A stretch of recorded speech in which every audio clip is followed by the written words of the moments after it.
Hey, we're in. Hey. What's up? That was one of the hardest times I've had being quiet before. The intro. We were on some bullshit before we started. We certainly were. Heroes and villains. Thank you for joining us once again, or maybe for the very first time in this episode of the Umbra Initiative. What's up? I asked for a cough drop, and Oh, got you. before I start hacking up a lung. Better not. There you go. Umbra Initiative is a tabletop actual play show where we play some mutants and masterminds in a supernatural thriller, Horror-esque. super show. Yeah. Super stealth. Stuff and things and junk. I am Colby, your Professor G. I'm joined here by my lovely cast and crew, Cory. Hi, my name is Cory, and tonight I will be playing as Jordan Teller. David. Hi, my name's David, and I play as Barrett Stair. And Nicole, who plays Arabella Modesto. Hello. Couple of announcements before we begin today's episode. Yeah. Over here, there's some special announcements over Some here. pretty good One, we still have merch. We do. Hell We yeah. got beanies. We do still have merch. We got hits. We got hats. We got t-shirts. We have got t-shirts. I was other gonna wear things. one, but We got it's in the wash. yeah, mine's also in the wash because I wear it so much. Mm-hmm. It's so comfy. check it out on our tip page. You can scroll down on our Twitch channel. That's right there. At the bottom. We also have new art that I have posted over here. It's gonna cover everybody. Hold on. Yeah, we have new art. Ready? I'm ready. Drum roll. All right, and bam!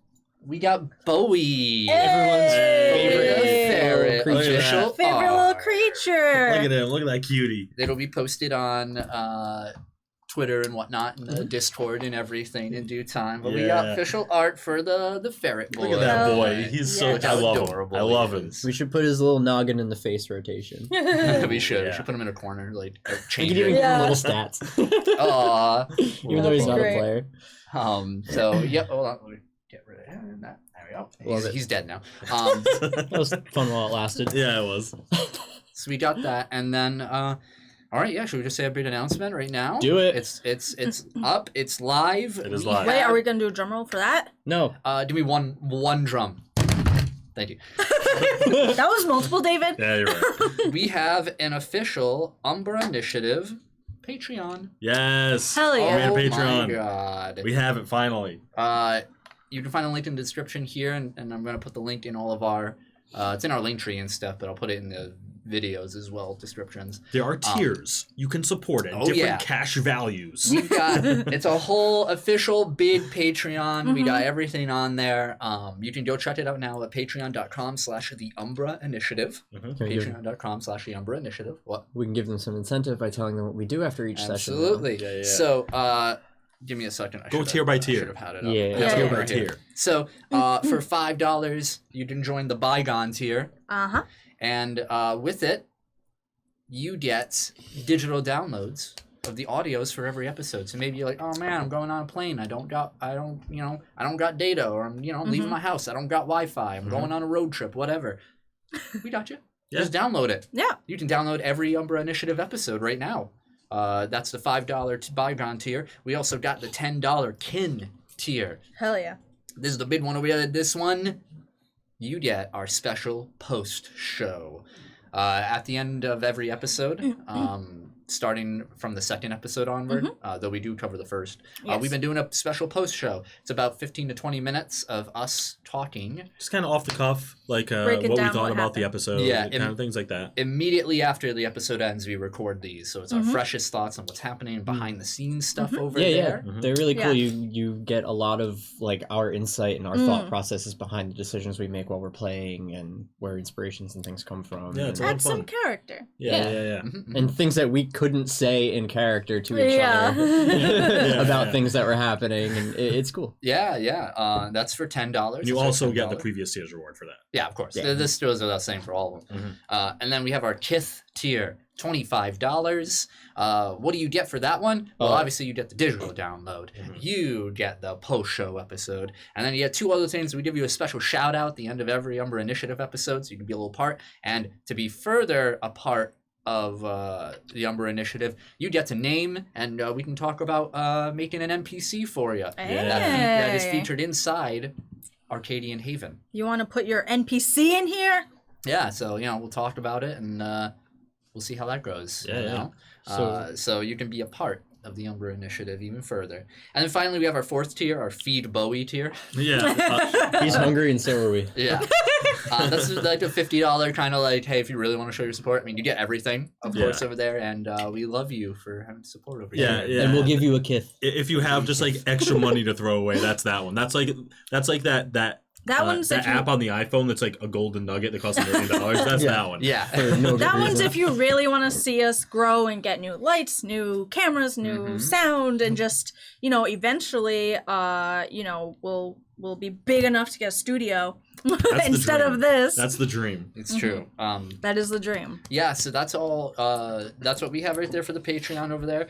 We would just love it if, it doesn't matter. You can be the $50 tier. You can be the $5 tier. We're gonna fucking love you every step of the way over there. Hell yeah. Would love to see your support over at the Patreon. So that's patreon.com/the Umbra Initiative. Yes. And you best believe we'll be shilling this every episode. Oh yeah. You're not gonna hear the end of it. Yeah. We won't stop until you all sub. Submit. So, and that's a big announcement for today's episode. Corey has an announcement. Yeah, Cory does. Yeah, Go ahead, talk about it. I announced it today. Drop your shit. For those of you that don't know, I'm a musician. I am a solo musician. I have a project called Cory, Croft, and the Band of Phantoms. And I just finished and submitted my 3rd full-length album. So, Nice. Nice. 13 tracks of all new shit that I've been working on for the past year, and it's called A Proper Burial. If you go to my Instagram or any of my other social medias and find my link tree, you can pre-save it for Spotify right now. Cory, Croft, and the Band of Phantoms. Go check them out. Go listen to every single one of his songs. Yeah, this won't be the last time you hear about it. Yeah, No. until it comes out. But the album comes out January 28th. That's in like a little more than 2 weeks. Yeah. Look at all doing stuff. I know, look at us. us. We're all busy. Everyone's having a good time. All right, now for a bad time. Now for a Let's bad. break it down. All Let's suffer now. now. As always, chat, let us know if you have any audio issues. Probably should have said that before we announced everything. That's fine. That's okay. All right, so I think without further ado, we should get into tonight's episode of the Umbra Initiative, shall we? Mhm. The story so far. Episode 7. It's a time of reflection for Arcadian Haven. One of their own has passed. A young huntress by the name of Lacey LaCroix. Though the fault of her Wait. death... Are we frozen? you guys are frozen. Oh, we're frozen. Yeah. Creepy. Cool. Cody's not. Oh. That's a peculiar problem. Yep. Thank you, Neo. We have tiers on our Patreon. Go All right, check we it are out. back. Oh, we got tears right now because our stream just Yeah. crashed. That's true. That's true. Our All right. crash just streamed. Is 50K a lot? I guess All both right, is we true. are back. There we go. More info on the Patreon. There you go. For some reason, Streamlabs was like, hey, let's update. What? Yeah. Yeah. Good timing. Never Good happened time. before. Asshole. All right. Anyway, Anyway. let me start from the beginning there. Okay. The story so far. Episode 7. It's a time of reflection for Arcadian Haven. One of their own has passed. A young huntress by the name of Lacey LaCroix. Though the fault of her death is attributed to that of a beast, the truth couldn't be more sinister. The party is left to recover from the wake of an awful battle the night before. Jordan awakens within their compound of the Entia Relinquere, healed from the wounds in his fight with the demonic Arabella. Feeling hopeless and overwhelmed, he contacts his therapist, Natalie, informing her that he is going to be leaving Arcadian Haven. She convinces him to give it a week before deciding. The party cope with the loss of Lacey during her funeral service, where Barrett and Jordan also form a temporary truce in order to better deal with Arabella's horrific transformation. Later that night, the party arrive at the Orange Crest Cinema, another abandoned construction venture that existed during the peak of Arcadian Haven's popularity. Invited by a mysterious figure known as Raj, the group hopes to find answers to all of the supernatural happenings in town. Raj appears, as promised, and indeed imparts important knowledge to our heroes. The places they have been stumbling into are known as Umbras, pocket dimensions that form when powerful beings, known as kin, attempt to enter the universe. Kin are beings that can be explained as manifestations of concepts. They are, quote-unquote, offspring to cosmic entities known as kith. And if they are allowed to roam the earth, they could create untold chaos. What is bringing them to Arcadian Haven in such a large quantity is unknown, and something the party will have to discover. Raj gives them this information as he leads them into a budding Umbra for an approaching kin. The party ventures deeper into the recesses of this dimension to stop its progression. Who is Raj, and can he truly be trusted? And what sort of destiny has the party stumbled into? Perhaps the answer lies within the Umbra. Ooh. I'm hype. Let's go, baby. Okay. So much shit happened, man. I know, we ended the last session on like a lore drop. I know. Yeah, really hard, heavy one. Yeah. And we learned a lot. Alright. And let me know if the music's too loud or whatever, chat. At any point. So. The three of you, with Bowie in tow, are walking into this elongated hallway of this movie theater, entering into one of the screens. Behind you, we see Raj, who had just shut the double doors, leaving you within the faint sort of red light. It's like, think of the light of like the inside of like a ship, like a submarine, you know, that oppressive Emergency. red light. Yeah, all around you, the carpet at your feet, soft, but has a pattern of these triangles all throughout. And the hallway bends. It's like you're walking through hills as it just curves downward like a tunnel, and you cannot see anything but darkness down that tunnel. And the three of you together, what do you do?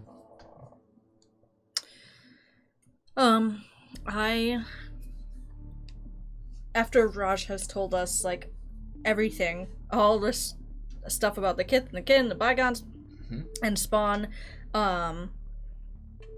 she just starts, like, walking along with the mission. Okay. Arabella walks with determination. You two? How you feeling? What's going on?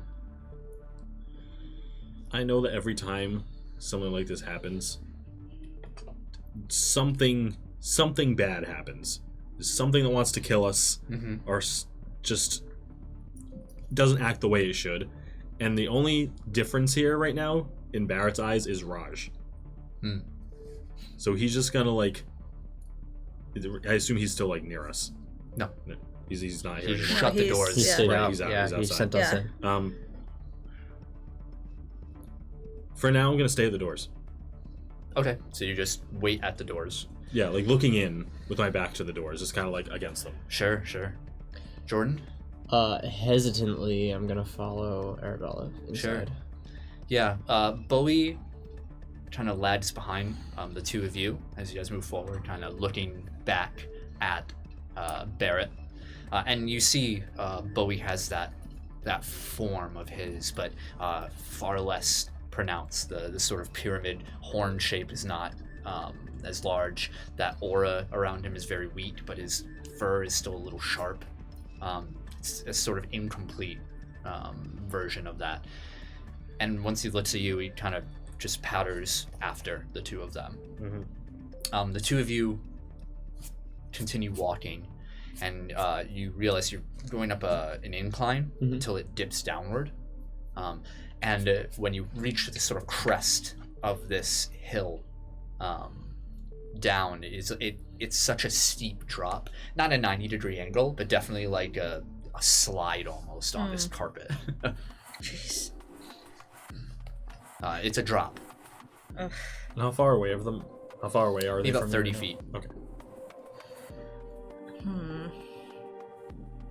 It's like, how dark is it? It's very dark in here. It's difficult to see finer details. If you kind of look along the walls, you can see fixtures, like these sort of half sphere fixtures in the wall that would hold light bulbs, but there's no light bulbs in any of them. Okay. And we just come up to this like really steep. Is there anything around I could pick up and like roll down the? Make a perception roll. Get out of here, angry frog. It's not nice to call me that. Hey, angry frog. That's a 9. A 9? Yep. Yeah, you're looking around, you're just squinting. There's just not a lot of light in here, and everything around you just seems it's clean, right? It's like it's like a movie theater when you're before everybody leaves and throws all their trash in the fucking the overflowing trash bin. So there's like this. You have this scent of like a freshly vacuumed carpet. Even though obviously this place has not seen action in a long time. Okay.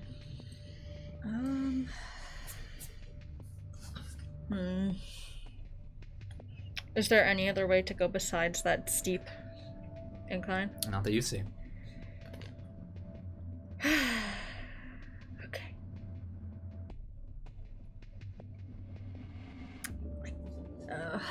What do you see? Nothing really great.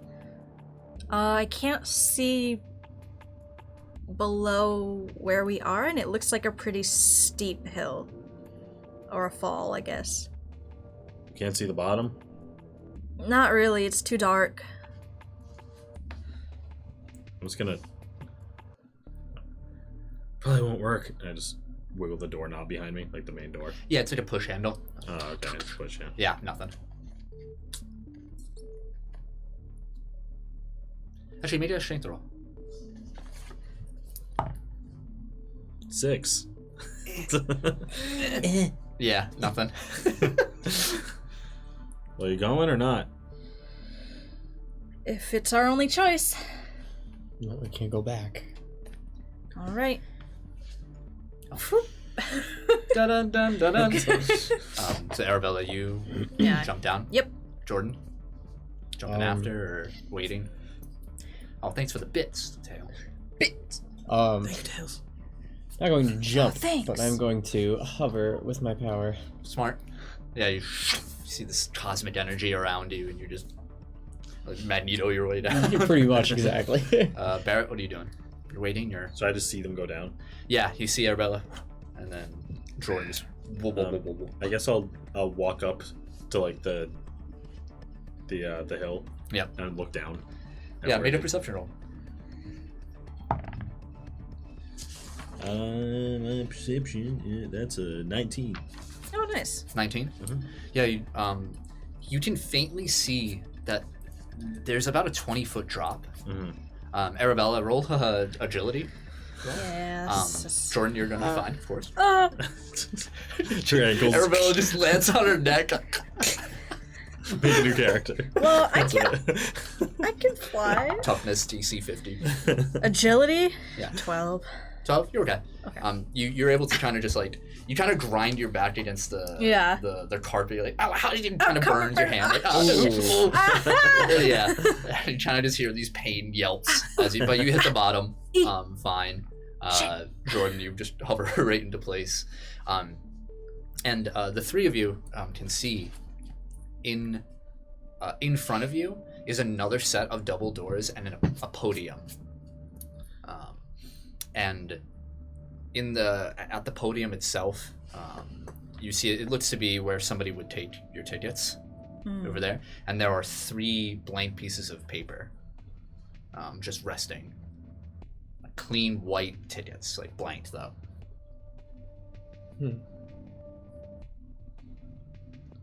I was kind of... I look behind me at the door.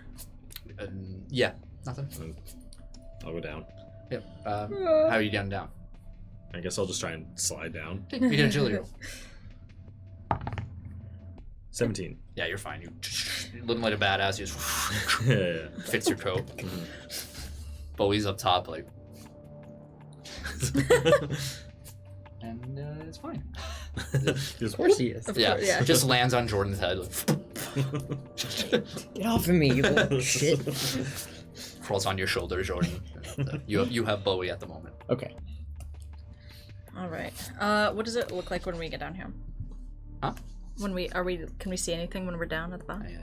I'm sorry. I just described the whole. I'm so sorry. The whole. I know. I'm so sorry. I told you my brain is. There's a fucking podium. There's a podium with a set of double doors behind it, and on the podium there are 3 blank tickets. Oh, I see. Okay. Cory asked me what you see. Yeah. So what is it? So what is there? What does it So look like in sorry. here? Oh, I fucked up. I'm so sorry. That's fine. This is really funny. I'm just gonna walk up to the podium and just take one of the tickets. Yeah. As soon as you take the ticket, you see that ink starts to fill in on it, and you see just your name on it. What do we see in a movie? What is that? I walk over and take a look at it. Yeah, and you can see it's a very bold font. It just says Barrett Stare on it. Looks like a movie ticket. The You movie? The movie about you? Hell if I know. I mean, there's nothing else to do. Might as well try to give them your ticket. Give who? I don't know. Here. Put it on a podium or something. I take it. I'm like.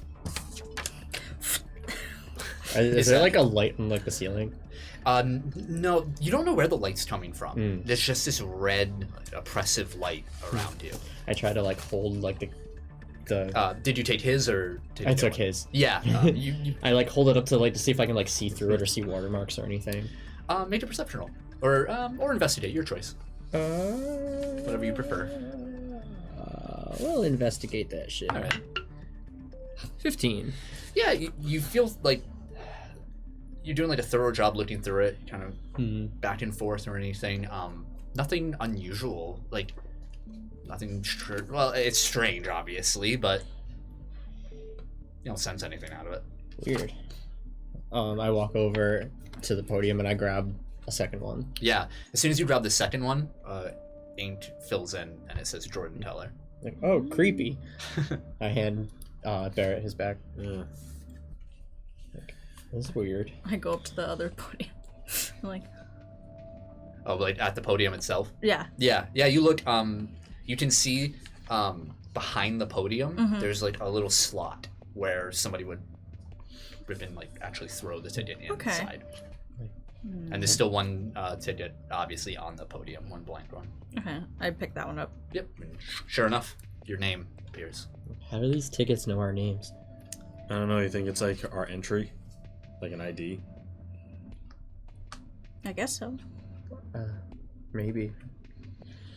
As you're holding it up, Bowie is on your shoulder and kind of bites the corner of the ticket, Hey, munching on it. Stop that! It's a little chew mark on it now. I need that. How am I gonna get in? I'm just gonna go up to the door behind the podium. Yeah, Just try and open it. make a strength roll. 6. Same number. Is it solid? Is the door solid, or is it one of those theater doors where you could kind of see? No, there's not. It's solid. Kind of meant you're not supposed to see it, Right. Because Right, to yeah. make people stop from looking at the movie. Huh. Well, I've never worked at a movie theater before. How does this work? there's a I little. haven't seen a movie in a long time. It's been a little bit for me too, but it looks like there's a little slot on the podium. We could try putting our tickets in there. And I just kind of look at the back of the podium since I'm already behind it. Mm-hmm. Just, do I see the slot? Yeah, of course. All right, sure. Just try and jam my ticket into it. Yeah, you slide it right in. There's no no feeling of it being pulled or anything. We just kind of drop it in there. Yeah, no ticket. I did it. See if you could go through the doors. You feel the handle kind of depress a portion of the way. Oh. It moved a little bit. Okay. I slide my ticket in. And as you're pressing on it, she presses it in. You give a little more. Yeah, that worked. 3-part key. I put my ticket in the slot. And the door cracks open. That wasn't so hard. I guess not. I'm just gonna push the door forward. It opens, and before you, you see, first you see an aisle, and you see many rows of seats kind of moving downward. You see that red light is gone now. It's filled with the more familiar, warm yellow light of the inside of a movie theater screening. You see these rows of seats extend maybe about 100 feet in either direction. Incredibly vast. It just goes on either side of you. And you see this large movie screen all the way down at the end of the aisle. And the path, the actual physical path you walk through between the aisles, it isn't like a straight line. It just moves like into aisles. There's no rhyme or reason. It's like a path somebody just kind of I'm gonna set it up here, and just kind of went along, and it just moves in zigzags and cuts through. You see some it cuts through actual seating itself like that, like half a chair that's cut off by the path, and it leads right towards the screen itself. Isn't just a normal just like flat wall and screen. You guys kind of like squint your eyes, and you can see that below the screen is what looks to be like a stage, like a wooden play stage, a theater stage onto it, with two staircases leading up to it, and there's like an orchestra pit in front of it as well. But it's very clearly a movie screen on stage. Okay. And as you guys kind of walk in a little bit, you see above the ceiling seems a little lower than it should be, and you realize that the ceiling cuts off about 3/4 of the way, and you realize as it stretches around that it's balcony seating. Okay. Oh, interesting. Huh. And all of you make perception rolls. 20. 20. 17. 17. 13. You guys do pretty well on group rolls, I gotta say, for this campaign. Yeah. For average. Pretty good. All of you can see a figure in front row, sort of like towards the left, like stage right, I should say, and sitting down in the seats. Back to you guys. Okay. I kind of call over. I'm like, hello? Yeah, and your voice carries out. The acoustics in here are crazy. You can hear Arabella's voice all the way like past the 100 feet mark, all the way to like the other corner, and reverberate off the walls. And the figure kind of perks up, turns around, and you see a familiar face. You just saw him a moment ago. You see Raj turn to face you guys, and he's wearing a completely different outfit. He's wearing like these really baggy dress pants dressed into these black knee-high boots. He's wearing like that like director's like French sort of cap. A beret, yeah. He has an ascot on. And he's got like this black dress shirt, sleeves rolled up. He has one of those cones. Oh, like I used to like the megaphone megaphone cone thing, and you see that the chair he's sitting in is the classic wooden like director's hammock chair. Canvas seat. Yeah. And it's just like, oh, hello there, friends, come, it's time for the show. And he kind of ushers you forward. I just immediately start walking forward. Man, I don't like this guy. Yeah, he's really weird. I don't know, he seems okay to me. He's like a chameleon. Every time I've ran into him, he like is dressed for the occasion in a very specific and peculiar way. You can never trust a man with a fashion sense. I have to walk forward. Yeah. You know what? He as you approach, he meets you at the end of the aisle. He kind of gives like a little bow to you guys, and he just says, "It seems my role in this has changed a bit. I will be acting as a liaison. This is..." He looks around, he says, "An incomplete Umbra, as I've stated before, and it seems our friend needs a little help communicating." And he motions to the director's chair he was just in. And as soon as you guys look where he's pointing, you have to look away. Your eyes begin to hurt, and all of you make toughness rolls. Oh, what the heck? icky. 8. Oh, Jesus. Natural 1. Ooh, okay. 25. I rolled Okay. a natural 6. Arabella, you just feel like this annoying, like, kind of like the start of a migraine. A sharp pain moves right through your frontal lobe, Barrett. Jordan, when you look, your vision sort of blurs for a second, and you start to cry like a tear of blood. When you turn away, like you wipe your eyes, feeling it, and you can see that scarlet smear, and you kind of get this vague, familiar,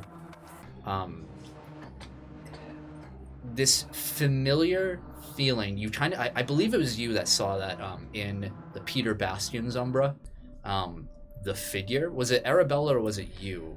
I think you both they did, were actually. both. Yeah, I think there were two. That figure that was sort of incomplete, that was saying your names and everything over there. Yeah. You have that vague sensation of seeing that distortion again. But this time it's all of you realize this is something that you cannot see. You are not meant or built to see it. Okay. So when you look at it, Yeah. it just fucking kills you. And noticing this reaction, Raj puts his hand to his head and says, "Oh, I'm so sorry about that. It's a bit difficult for you to take that." Like, rubs his eyes and, like, lets his vision kind of come back, and his fingers are, like, coated in blood. What the fuck was that? Yeah, Bowie is like licking your cheek. Yeah. Vampire. He says, it is in this stage, it is still part of another realm, another dimension, one that you were not meant to be a part of, not acclimated to yet, and it can be very difficult for your minds to handle it. Don't look at a star. Got it. Definitely not pleasant. Yeah, not at all. He leaves you for a moment and kind of just leans towards the chair, and you just have to look through your peripheral, and you see that Raj is like saying something, and then he like chuckles and like turns around and says, he apologizes for that, but he also says it was quite funny. And he approaches you once again. He says, "Fortunately, the purpose for this kin being here is peaceful. Oh. Albeit a bit selfish. I liked for you to meet the kin of stories."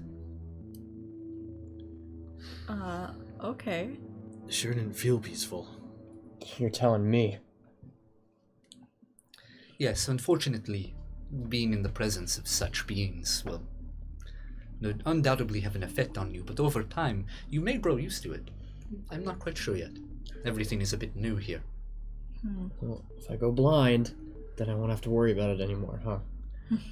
That is a good mindset. Alright, what the hell does it want us to do? Well, the kin of stories, as you can imagine, functions with a very simple need. A need for stories. For the crafting of tales. For that entertainment. So it wants us to tell its stories.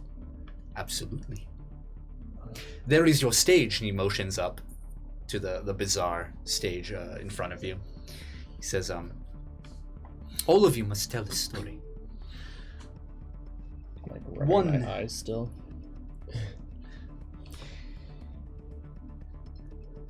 He wants you to know that truth, it is important. It is the crux of all storytelling, whether fictitious or not. All stories have a semblance of truth to them, to their message. He wants you to tell a story that is true to you. Use that. And, well, if he is satisfied, there is no reason for him to linger. What if he's not? Then he will have to make his own story. And you do not want that. For you will be extras. I don't think he'll like any story I have to tell. You'd be surprised. He has seen many stories from all over. And he has very open tastes. Well, This is new. we could do that. I mean, it's much better than... It's a peaceful way to resolve this. Sure.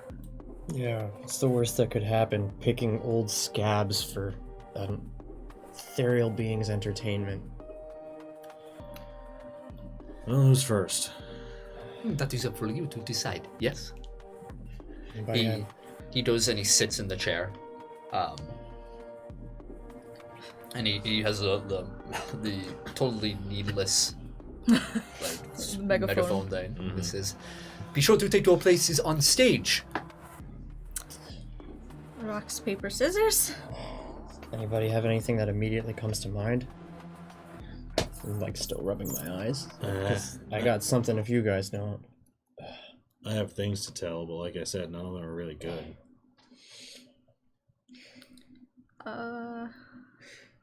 You know what? I'll go first. He's like continuing to rub my eyes. Where's the Good. stage? Up over there. Oh, please. And Raj moves behind you. All right. And he like goes to put like a hand on your back to guide you, and you just Bowie just kind of like jumps at Raj, Yeah. and Raj has to back off and like dodge. Hey, And you're like, relax. well, it seems like you have your own usher.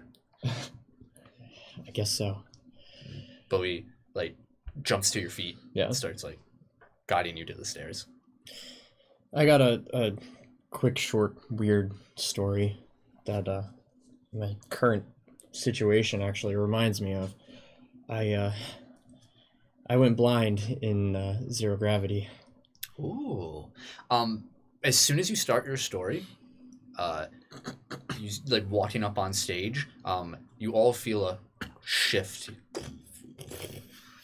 And the screen behind you, there's only like 10 feet of movement, because the screen takes up most of the stage, and all of a sudden you just begins to move backwards, expanding more of the stage, but the side walls and like the ceiling, like it doesn't move, so only the back wall of this screen begins to move. It's like expanding backwards into like this cube of grayness, with the stage, like a little bit of stage in front of it, and as it moves back and stops, you finish your words, you hear 0G, and a flash of light, then darkness, and all around you see ding, ding, ding, little lights, and the scenery begin to shift as metal forms around you, and you of course are familiar with what's forming now. It's this crude rendition of your ship, at least in the corridor that you're in. So if you want to kind of like maybe describe a little bit of Sure. the area. So Jordan is getting dressed in spacewalk gear. He's preparing to leave through the airlock to go outside of his ship. Okay. So, me and my crew, we spent 8 months on this ship. We left the Earth to go to Mars, to be the first men on the planet. And as we were preparing to enter atmosphere on Mars, we didn't really know how to slow down after traveling so fast. So what we were instructed to do, and we ran the simulations back on Earth to try to do it, we are going to orbit Mars. We're going to fly very close to its atmosphere, and then cut the engines and just kind of coast down until we gradually came to a slowdown so we could break through the atmosphere and then find a way to land onto the surface. Which was all well and good until we tried to deploy the landing gear before we entered the atmosphere. Only 3 of the 4 legs opened. And you can see as Jordan's telling the story, the events start to play out in front of you, but everything is, again, crude, and you see like these mannequins portraying these people with only very vague features, so, like maybe like their hair or like a name tag that says your crew's names and everything like that, just walking around, and the way they move is like stunted and everything, and it pans out and you see like this like model of like this really bad CG of Mars and like a ship moving, one of the landing strips or one of the landing gear isn't functioning. So continue. So when we realized that one of our landing legs failed, we realized that nearly 3/4 of a year just passed that we almost wasted, that could have just turned our entire lives into a waste. Because if we didn't land, we would crash. And if we crashed on Mars, Mars would be my final resting place. That was not an option for me or anybody on this ship. So I volunteered myself. I suited up and I left through the airlock to try to manually deploy the landing gear myself. And when you say this, suddenly that crude image of a suited up Jordan, that mannequin, another flash, and Jordan, you're in your suit, like walking on this rendition of the ship. And you're all watching this, and you're just compelled to just keep talking. Yeah. So after the lock opened, I stepped through and it closed, and I held on to what I could on the side of the ship. And I was used to these situations. When we prepared to leave, we went through every simulation possible about what could possibly go wrong. We knew how to fix everything as it were to happen because we were prepared to do it. So I wasn't too worried about this. I walked across the surface of the ship. I went towards the jammed piece, and I was preparing to open the console of like the manual like button lock, basically to try to put in a code to pop it open, and if I couldn't do that, I was going to pry it myself. But as soon as I opened the console, I felt a strange feeling in my face, and then I realized that I don't know if I was just dehydrated or if it was stress or if there was a lack of moisture in my suit itself, but I felt the sensation start pooling in my nose, and then I could only breathe through one side, and then it got really, really tight, and then I could kind of begin to feel it as my vision started to like tighten.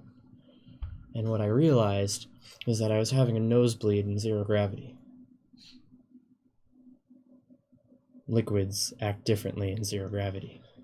Yeah, when you say this, out of your nose, you guys see not blood, but you see like red ribbon. Like it's almost like a balloon inflate. Yeah, trying to move around, and defying gravity. It's just like as if the wind is coming from below, just kind of twirls around. And this pool of blood, as it's emptying out of my nose, began to bubble and bubble. And as if it was pricked by a pin, it spread across my vision and coated my face and entered my eyes. And there I was on the outer surface of my ship, hundreds of thousands of miles away from home, blind in space.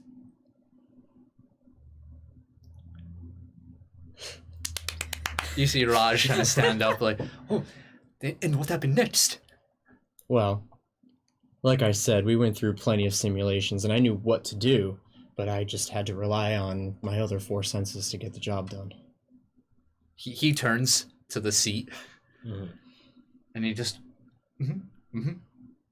Go on.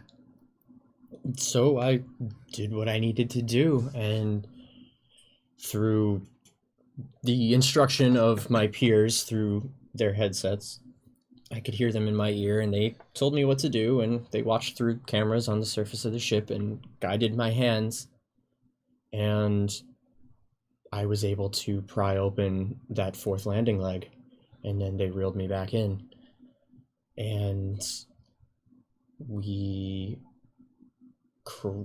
entered the atmosphere of Mars, and we were able to land without a hitch. Raj turns to Barrett and Arabella. Mm. That was exciting. Let's see if he liked it.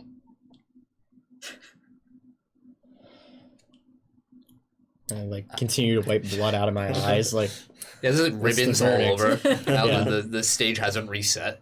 He says, "I'm sorry, Jordan, but he loved it." Oh, great! Thanks. Now get off the stage. Was that true? Yeah. You went into space? That's insane. I not only went to space. Before I ended up in New Hampshire, I was one of the first men on Mars. When did that happen? About 5 years ago. I feel like you should be famous. Why didn't we know this about you?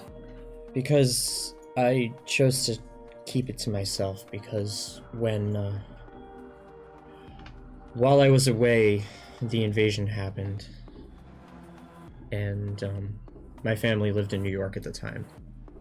Oh. And when I came back, they were gone. Yeah, that'll do it. So I quit everything. I packed up what I had left, and I moved away from New York.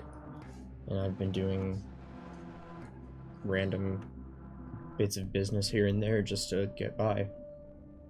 Not to think of anything from back then. NASA's not giving you some kind of stipend or something? They don't... I mean, they're trying, but I don't really answer the phone. Arabella kind of like puts her hands over yours. She's like, I'm sorry that you had to go through that. Yeah, it's okay. I never would have known. I never really tell. See what stories can do for us. They help open our minds. They help open ourselves. This is important. But who is next? I guess I'll go, but I don't know how good it's gonna be. As long as it is from your heart, that is what matters. As schmaltzy as that is. Okay, I'll do my best. Bowie didn't go on stage with you, of course. He was like on the side. Yeah. Now he's waiting for you up there. I go walk up.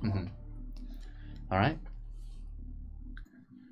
As you walk up, or when you walked off, Elias, oh no, Jordan. You know how hard it is for me not to say I am Elias Crowley when we start? Jordan, the stage resets into like this blank canvas essentially. And all right, Arabella, you walk up. Well, I like to write children's stories, so I'm sorry if this isn't as exciting as the last one. Stories are for all ages and all minds.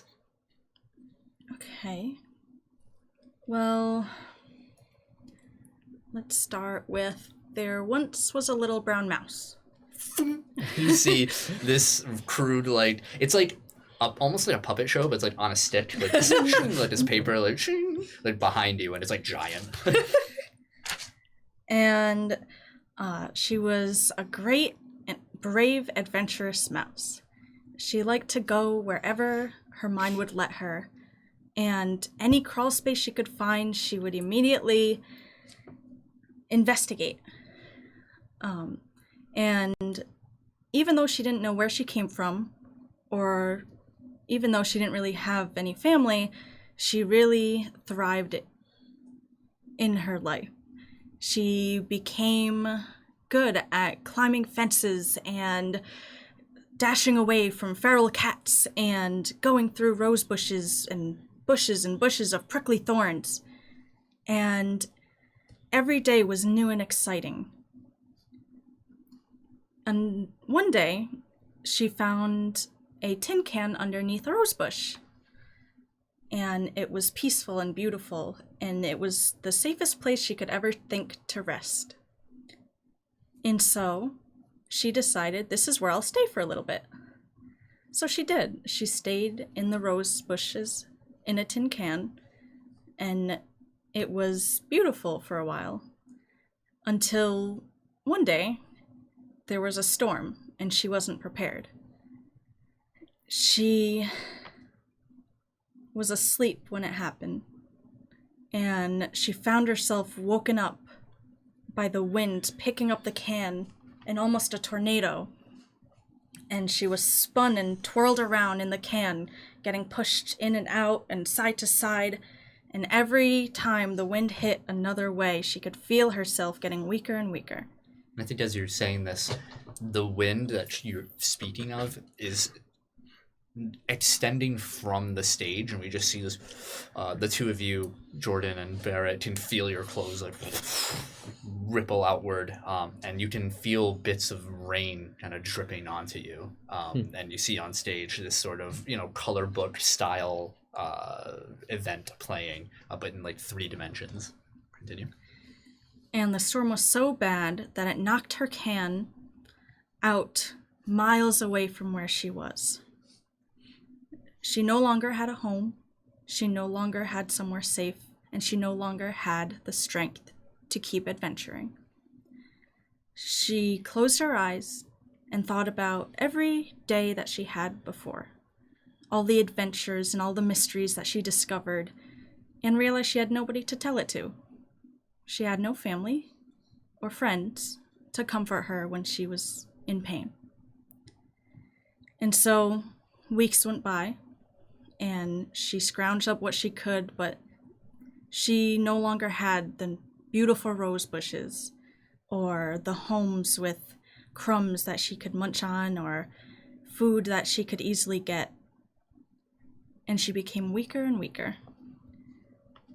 And one day, when she had no more strength left, she closed her eyes and thought with her final breath, I wish I had somebody to share this with. And just like that, a big, fluffy, brown groundhog came out from between these tall fir trees. And she came with food for the mouse, and even a small cloth that worked as a blanket. And she said, I saw what happened. I saw you survive that tornado, and I saw you surviving here as well, and I just can't believe how brave you were. And the groundhog came and laid next to her, and finally the little mouse felt happy. And even though she was weak and hungry, and she could no longer adventure, for the first time in her life, she felt free. He looks over to you two. That was wonderful. Oh, that was amazing. That was wonderful, he said. Amazing, even. It's a little off the cuff, but... Oh, that was... stories are a good way for all of us to pretend to be something else sometimes. That was very good, Arabella. Thank you. She kind of curtsies a little. Yeah, he motions you off, and he just has this small side conversation with this entity. He appreciates your truth. Same with you. Mr. Stair. I guess it's my turn. Of course. We are most excited. Yeah, okay. You should be an author. And walk up to the stage. Yeah, Bowie's waiting for you, and then you walk past him. The stage, reset. You may begin any time, Mr. Stair. Yep. Let's take out a cigarette. Light it. Ooh, this is one of the noir stories, maybe. He's kind of a detective. Oh. It was a few years ago. 5 or 6, I can't quite remember.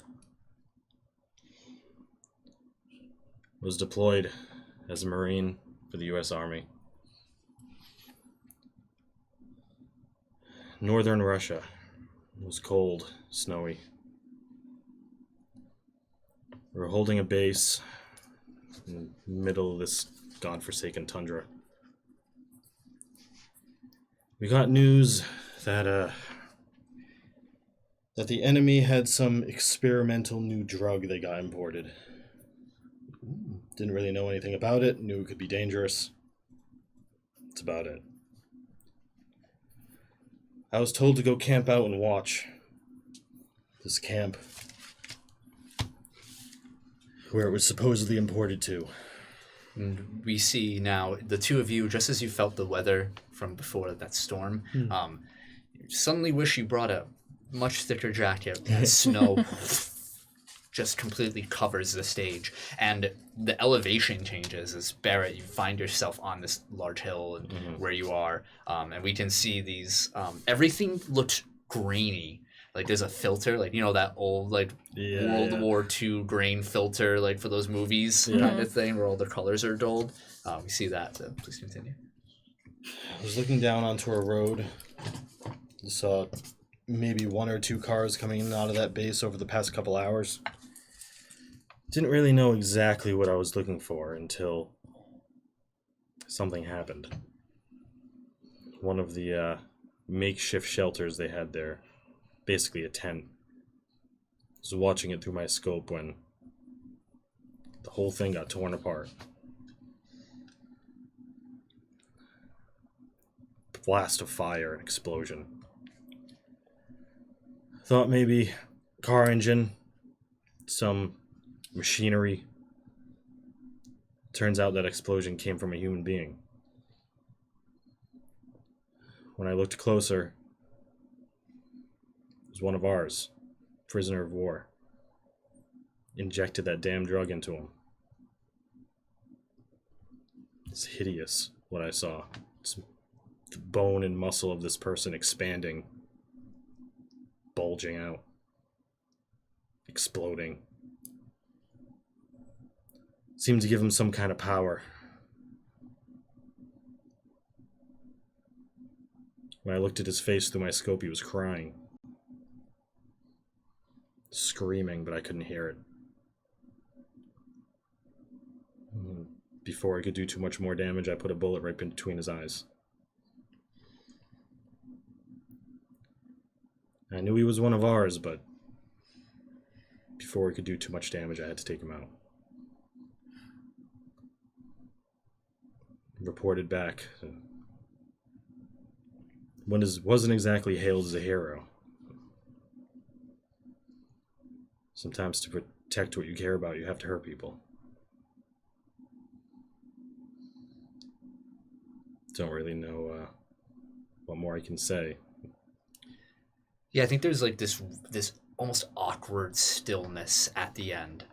And as you said all this, we sort of saw it play out. We saw this person in grotesque detail. Yeah. With this almost like, not campy, but like almost low budget like outfit of all these roofs and everything. Guy and then, in a rubber It's- suit. Yeah, exactly. It's like the fake muscles you put on. Yes. Yeah. And like it looks comedic as like it happens, but it's a stark contrast to the tone and what Barrett's actually saying. So it's like very unsettling how it's happening. And when it falls, like all you just see the is crosshair and everything. yeah. All you see is like this corpse on the ground as Barrett stops, and like when everything should fade, it doesn't. Like the shot happens and it suddenly gets really real. Yeah. Yeah.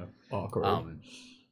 And there's just a silence. And Raj speaks up and says, stories help us tell, or help us see the darkest parts of the world and ourselves. For better or for worse.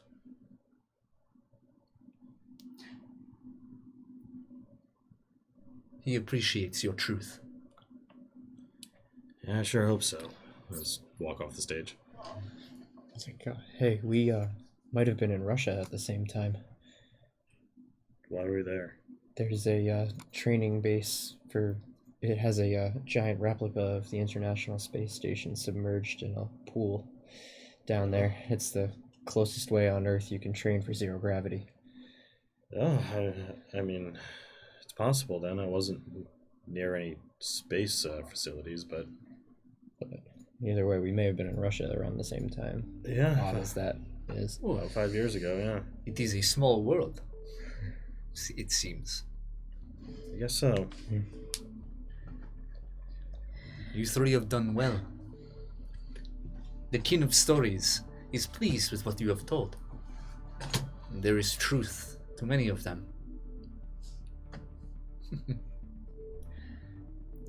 And I think that, and he raises a finger as you see Bowie step on stage.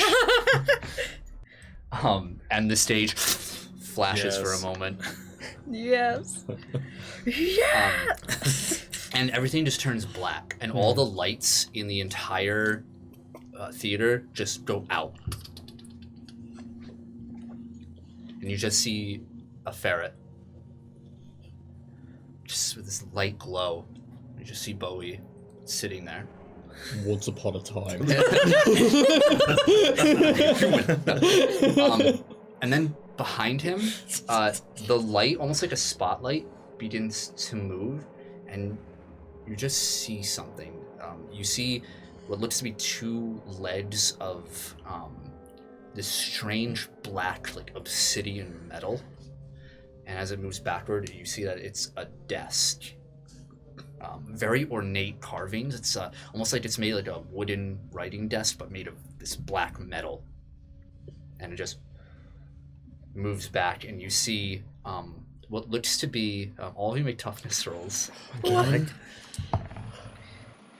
Better. 21. Not for 21. me. 13. 13? 24. All right. Arabella, this one, it hurts more than before. The two of you, Jordan and Barrett, are able to kind of look away in time for this pain, but you have to look at the desk more than a figure sitting at it. And that which should not have been seen by your eyes is sitting there. And Bowie just climbs onto the desk and is no longer facing you and is facing this figure. And you hear, beside you guys look to the side to look at each other, and you cannot see. You know your friends are there, but it's too dark. And you hear a voice. You hear Raj. You hear him say, "No, you do not belong here. This is not yours." And suddenly Raj is on stage, another spotlight. Looking much more serious now. Just his sort of jovial cadence is gone. And you see the figure, very you can tell it's lithe, petite, small. Just distorted shapes, and as you look, the form begins to take more of a shape, and as these black triangles, billions of them, just start forming into this humanoid shape. And you see the head kind of just forms this sort of, not cone, but this sharp, as if they're wearing some sort of headgear, and looking over at Raj, and the ferret also looks over. And opposite stage of Raj, you see another figure glow, and Raj holds his hand up, and you see the rings between his fingers, and he begins to glow just like this other shape, and everything starts to shake around you. the stage begins to contract once more, bringing these figures together. And all of you start to realize that being here right now is dangerous. And you see a red light, an exit light, appear. And Raj holds out his other arm. And he says, "You have done what you needed to do. The bygone is there. Go!" It's time to leave. Yeah, let's get out Let's of here. go. Bowie, let's go. Come on, get out. Bowie's looking again back to you, and then just kind of like turns, and you can see that horn is now like fully developed at this point, and this spark of energy coils from it, and you see the hand of this being made of these triangles kind of just run a finger along his back like a pet. And make a persuasion roll. Come on, Bowie. Bowie, come on. We gotta go, Bowie. Nat 20. 24. Bowie, come on, we gotta get out. Let's go. Bowie just looks at you with his big old eyes, looks back, shakes, and leaps off right into your arms. A very large leap, right on. I And catch him. as that happens, you all feel this pulse from the center stage. All of you get knocked down, or at least Stone will have to like pick your catch yourselves on some of the seats. Yeah. And the balcony begins to fall. All right, let's go. All right. Yeah, I come on. grab her and I start booking it Yeah, out. I'm just gonna like barrel through the exit door. All right. Yeah, you guys start running through. You slam the door open, and you see that podium in front of you, and a familiar shape, this sphere of energy with a bright glow inside. And behind you, all of you make dodge rolls. Oh no. You Yoink. Ooh. 10. 24. 13. 13. Fail, pass. Both of you, everybody make toughness rolls. Okay. 16. I got the same thing twice in a row. 24. Nice. Okay. 11. 11. You take 2. You're dazed, and you take 1 injury from 2 degrees of failure. Damn. What was yours? 16. 16. You take 1 degree. Also 2. Also 2. Okay. Let me just make sure I'm doing my math right. No, just 1 for you. I'm sorry. Okay. As from the stage where now there's a light that you guys can't see the details of, arcs of lightning just rend through the ground itself, running right through. Arabella, you're able to dodge out of the way in time, but the two of you, as you dodge to the side, just grinds right through your bodies, and you feel this energy jolt your bones. And it's like smoke. you know, it's like sticking your a fork in the electrical side for a second. You're like, fuck. Damn. Yeah, and more energy just arcing out. Come on, guys, let's go. Out. Yeah. Okay. Yeah. They reach into the sphere, Yep. and all of you feel that sickness, that nausea, but you don't lose consciousness as the world shifts around, and you're inside of the lobby of the Orange Crest Cinema. Oh God, that sucked. Yeah, that was What just not happened? fun. What just happened? See Bowie back to normal. Everything around you is normal. You see the dust particles in the air is normal. You see the large front curtains that are that hide the entire front of the building there. The patterns in the carpet are just the triangles. Yeah, Bowie just stares at you. What was that? You could have gotten hurt. So everybody roll a d20. I just want to see something. No. Okay, well, you failed. Oh. 18. Terrible. 15. Okay, Barrett. Mm. You find you're holding something. Items. We have Stories, a pristine and printed movie ticket. It has a date on it, Sunday, September 26th, 2026. as well as should say Saturday. Sorry. Saturday, September 26th, 2026. My bad. As well as the title of a movie, Tales from the Umbra. Senses 2 Dark Vision. Ooh. Nice. Yeah, and That's as you're very holding this handy. ticket, you're looking around, and things seem clearer to you, despite the darkness around. That's cool. This is not what I'm used to. Can we do some trading here? What? Oh. You mean from these things that we got? Yeah, I still have the scarf, and I don't really know what to do with it. If one of you would like it. I'll take it, I guess, if you're giving it away. You know, You got a scarf. I'm not really the most social person here. I kind of just toss the phone. It breaks. Perfect. Well, just in case I need to get a hold of you guys. Sure. Yeah. I think I'm keeping this one. I think it suits you pretty well. Yeah. Well, I think Bowie there has some explaining to do. Oh wait, what was that? Bowie just kind of like looks around. Oh, don't give us that. If we were telling stories up on stage, that thing knows some stuff. Yeah. Like, He's just a Crawls little out of your hands ferret. and kind of stands in front of you. Hello. Grilling I have the... not been entirely true. Yeah. I kind of kneel down, or like squat down. Mm-hmm. Who was that man? The man at the desk you went up to. Who was that?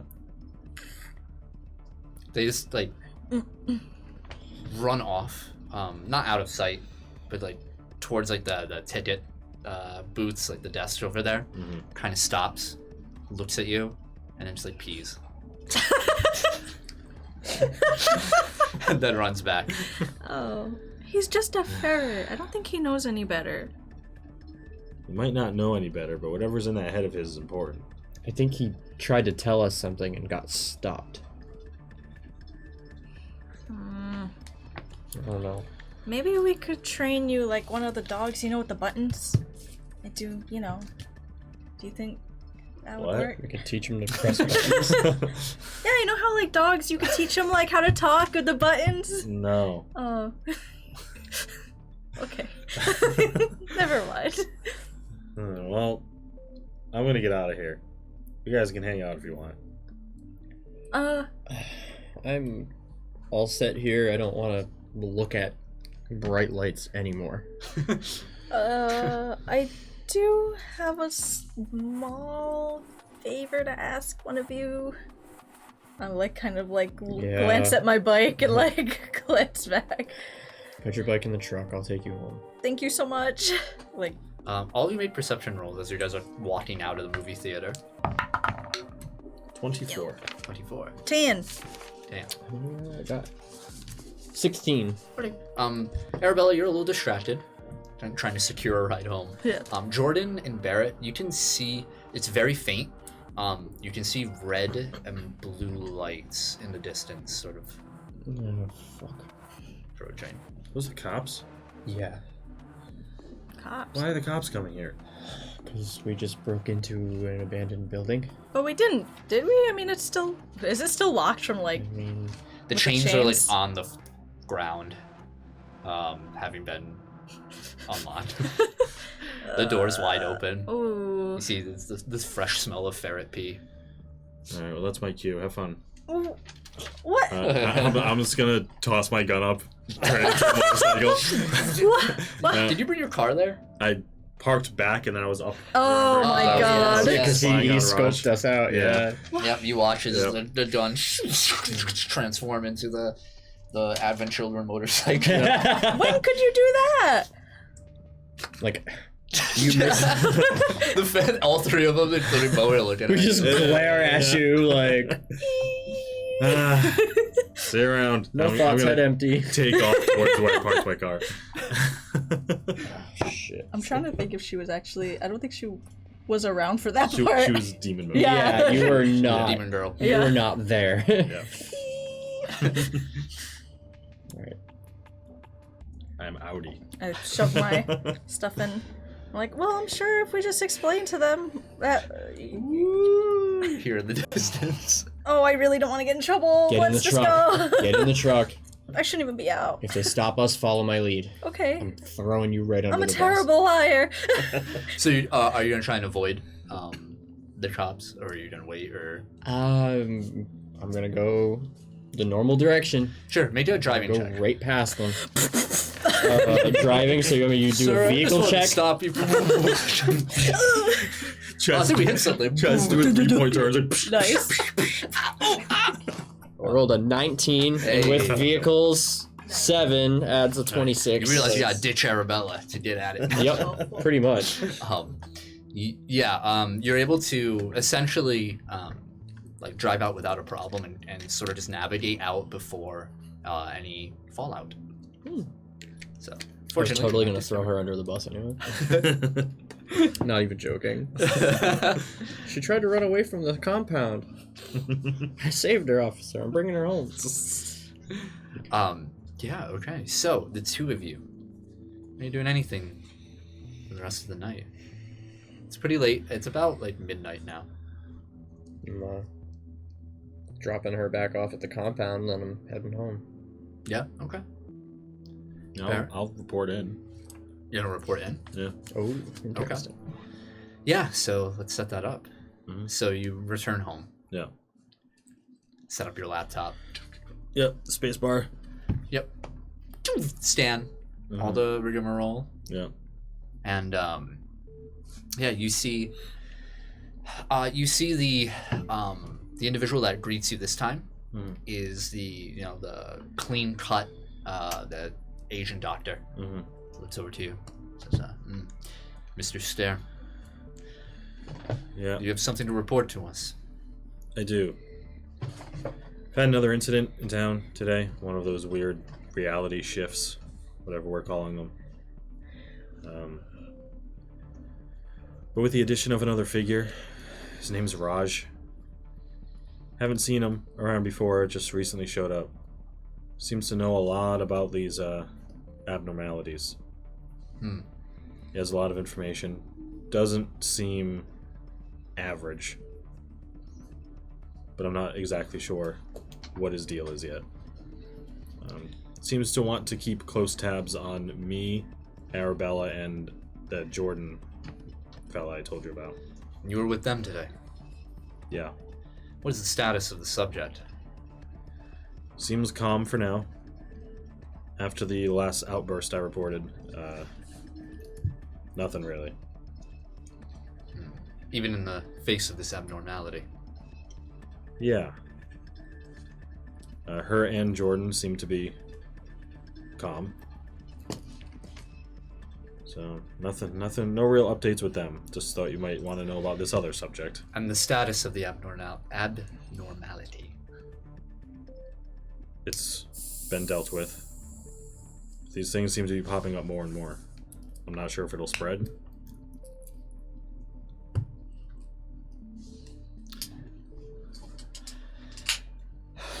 After some discussion, we believe it appropriate and prudent to send assistance to your location.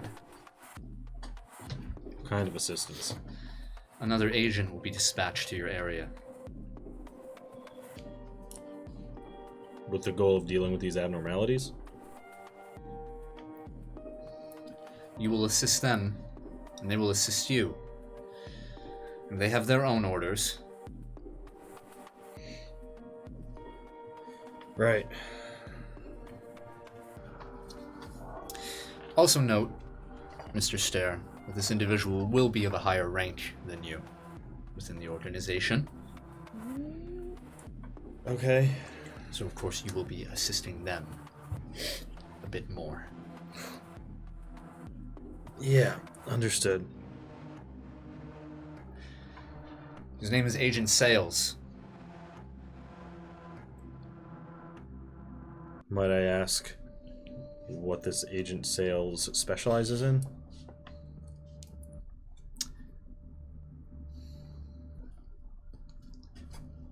Extreme countermeasures. Right. Okay. When will we be arriving? Tomorrow. Got it. He will contact you. Understood. Anything else to report, Mr. Stair? No, that's all. And how is your gift performing? Quite well. Very good. Maintain constant reports. Will do. Close it. Ah, great. Dirty bitch. Oh, your boss is coming. Should have sent it to the branch manager. Ooh. I'll be back while I'm not in scene. I'm just gonna. Oh. I was gonna sit down. Sit down on my bed. I'm gonna take Ziz, my little plush bird. Yes. Just gonna look at it. Just gonna let the bunny out. That was weird. I'm just gonna look at it. Looks like we have someone else to deal with. Yes, Barrett. No. You know, I kind of like to be my own boss for a little bit. I hate reporting to higher-ups. Put him on the windowsill. And there he rests. Yeah. Okay. Jordan drops you off the compound. Mm-hmm. You're sneaking back in. Is there anything else you'd like to do for the night? Is Bowie just out and about, or is he still with me? You can take him if you want. Okay. Yeah, he's happy to go. All right. Yeah, I'll just bring him in. Yeah. And I spend some of the night. I like put him in front of like a pen and paper, and I'm like, "Can you write?" And I'm like trying to find words, and like even like little blocks that like kids use, like ABC. I'm like, what about if you arrange that? He constantly ditches you, or like trying to run out of the room, Yeah, crawling like- under the door. You're like, no, you drag him back. Make a stealth roll. I don't have. Oh no! Oh, jeebers! That's a 13. All right. Yeah. You're as quiet as Cory going down the stairs. Oh fuck! Oh shit! All right. Yeah. You're, not as quiet as you can be, but no complaints. Okay. Just a late night for you. Okay. So, the next morning. Whatever. Shut up, Cory. Not go for it. Yeah, no, we heard. Yeah, we heard. Yeah, we heard. Not Make go sure over. make sure you don't let her out. Because you are a baby. Make sure she's upstairs. So, all of you go to sleep, and when you all awaken, all of you find something very similar in your rooms. Or rather, in the case of Jordan and Barrett, notes slid under your front door, and in your dorm room, Okay. a note there. Just like folded in an envelope. What is this? Yeah, and it all says something like very similar. It's like a really nice handwriting. It says, "Apologies for last night. An altercation like that shouldn't have happened. Please continue your investigation behind what's happening. Perhaps immerse yourself within the culture of Arcadian Haven. It's easy to find strange happenings when you know the norm." I don't know how much normal I could get here. And it says, no name or anything. Right. I'm gonna take a picture of it.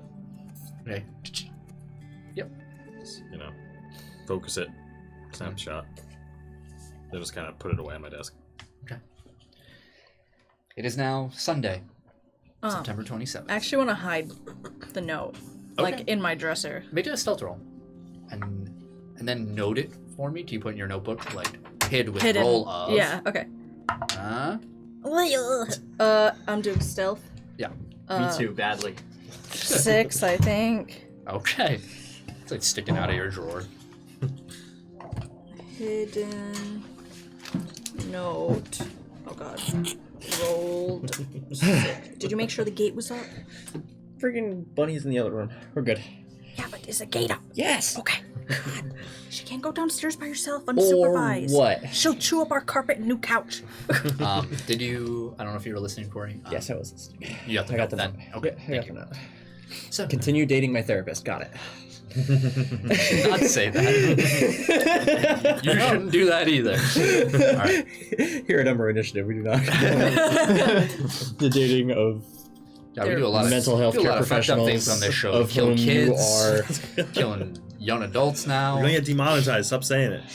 You're right. Yeah, you freak. The algorithm. You freak. The day is yours. What are the three of you doing today? Arcadian Haven. Well, your oyster. Knowing that Mr. Sales is gonna be here today, I'm gonna not be here today. Okay, where are you going? I guess I'll just I'll go into town. I'll go Yeah. go take a drive. Okay. Anywhere in particular?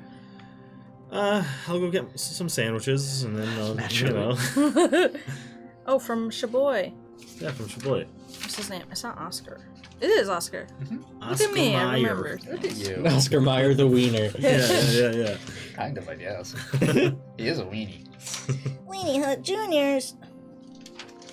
Yeah, so, for you, Barrett, Mhm. the general air where you're going, you know, that sort of solemn quality of Arcadian Haven for after Lacey's funeral, her service, it's mostly left. Not forgotten, of course, but life has to go on in a lot of different ways.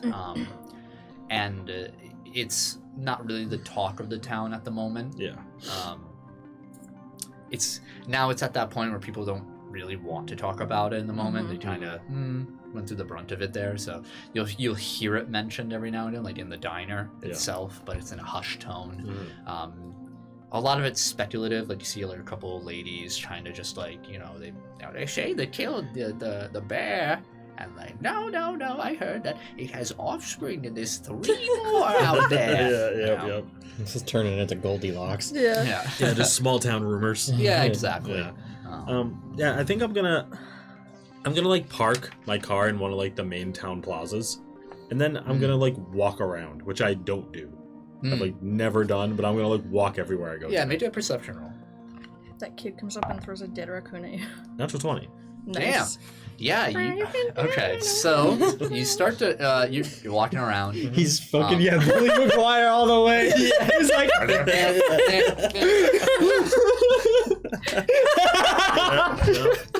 100%. Same outfit and everything. He just got a pair of sunglasses and a cigarette in his mouth. Nice. Everyone's like, "Who the fuck is Boys that?" with you, like, Yeah. fuck. Amazing. You know, you're picking apart the same faces and everything over there. You're noticing a lot of people looking at you. You know, new person. Now that like you kind of came at the perfect time, where like you were this sort of phantom in town. Like, oh, I occasionally saw that weird guy in a trench coat driving around or whatever. Then this like whole funeral thing happened, and now everybody wants to talk about something that isn't that. Yeah. And now you're kind of walking around as this new guy with like the, you know, Talk of the town. do you walk with your case? Yeah. Just like around, like everyone's, you know. Yeah. It might be. One of the big popular place to walk if you want to be around the most people is the shopping plaza over on the southwestern part of town. Yeah. And you know, you're walking around kind of checking out the stores. All the stores are like these local little places. You see a nice bookstore run by this old couple and like tucked away that kind of like maybe like catches your eye over there. And with your natural 20, after a couple hours just walking around, you do notice something a little strange. In the center of like the inner part of like the mall, you do see a like a fountain. Yeah. And behind the fountain, you see like a shape looming over. And you see like a streak of like blue hair. Hey. Duck down like, shh. And you hear like, I think I think he saw it. Like, shut up. No, he didn't. Shut up. He didn't see anything. You gotta see a black eye if you don't shut up. Hey, what are you kids doing? I like walk around the fountain. You walk through the fountain. Yeah, I walk through the fountain. He no clips through the fountain. Yeah. What the fuck? What's wrong with you? Yeah, you do see the two familiar rapscallions, Laura and Liam, the Hart brother and sister. Laura has this like she's like clenching like a black beanie in her hands. She looks over, just like, what? I'm doing none of your business. You stupid. Shut up. I'm just gonna loom over them and be like, it's dangerous to climb the fountain like that. Yeah. You see Liam just says, it wasn't her, it was me. I'm the one who climbed the fountain. The little kid's just completely shaking, and Laura just like shoves him. Yeah, just like, shut up. I like look at their hair. One's distinctly blue. Yeah. It's like the blue.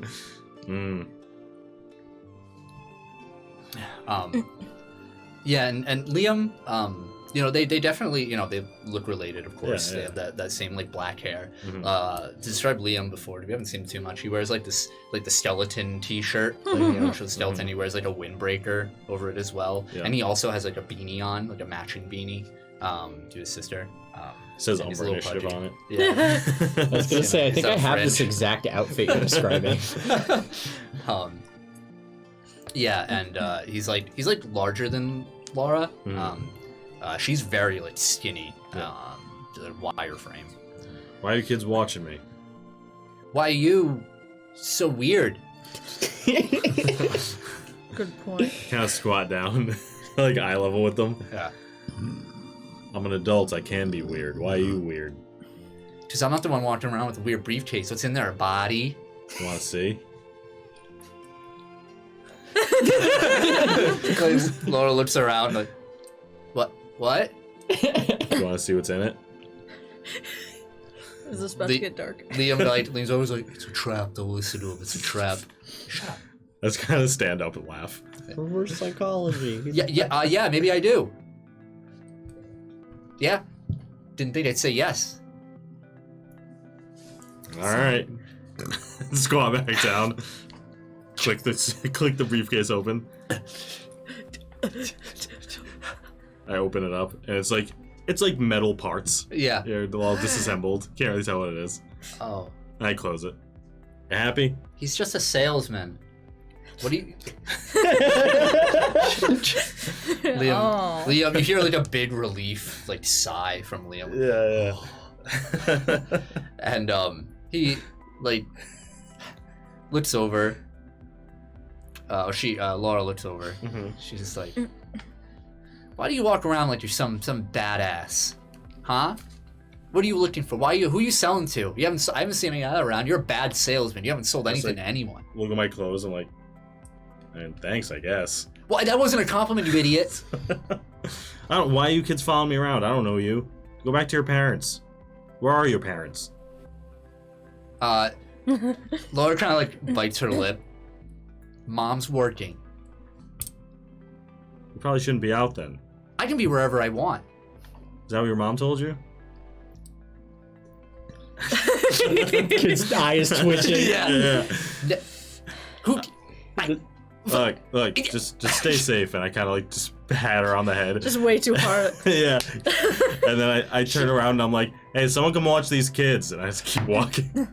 He just yells out into the distance. Yeah. Laura, you get your ass back here! Yeah, you just flabbergasted Laura's. And you hear behind Liam just say, "No, don't put out the slingshot. The guard's over there." Okay. The one other specific place I want to go to, as it starts to get later, is Lacey's grave. Okay, we'll go back to that. Thank you. Okay. Either of you want to do something early on in the morning? Mid-afternoon, yeah. Yeah. Yeah, Yeah. all right, I got ideas. Pilates. Well, after Jordan gets that note Mhm. and is basically instructed to immerse himself in the culture of Oh, God. the town. Oh, no. Relax. Yeah. He's so nervous when I start to Yeah, talk. He's looking at the letter, and he pulls the letter down, and he sees like a half-packed briefcase, or like a duffel bag and a suitcase and a bunch of other stuff, and looks at half of his belongings thrown in these containers, and the other half of everything kind of just like off their hangers and strewn about the crappy little house he's in. And he just kind of sighs and drops the piece of paper and starts taking all of his things out of the bags and putting them back where they were. And he finishes up doing that, puts everything back in the closet, like the duffel bags and stuff like that, and kind of puts everything back the way it was. And then sighs and takes out his phone and calls Natalie. Okay. Few rings, eventually. Mr. Teller, hello. Hi. To what do I owe this call? So, the services were kind of rough, huh? A little heavy. I can't say it's a walk in the park. Yeah. What are you doing later? I have a few clients to see this afternoon. Why, do you need an appointment, Mr. Teller? No, I was, wondering if you wanted to take a walk in the park. It's like a silence.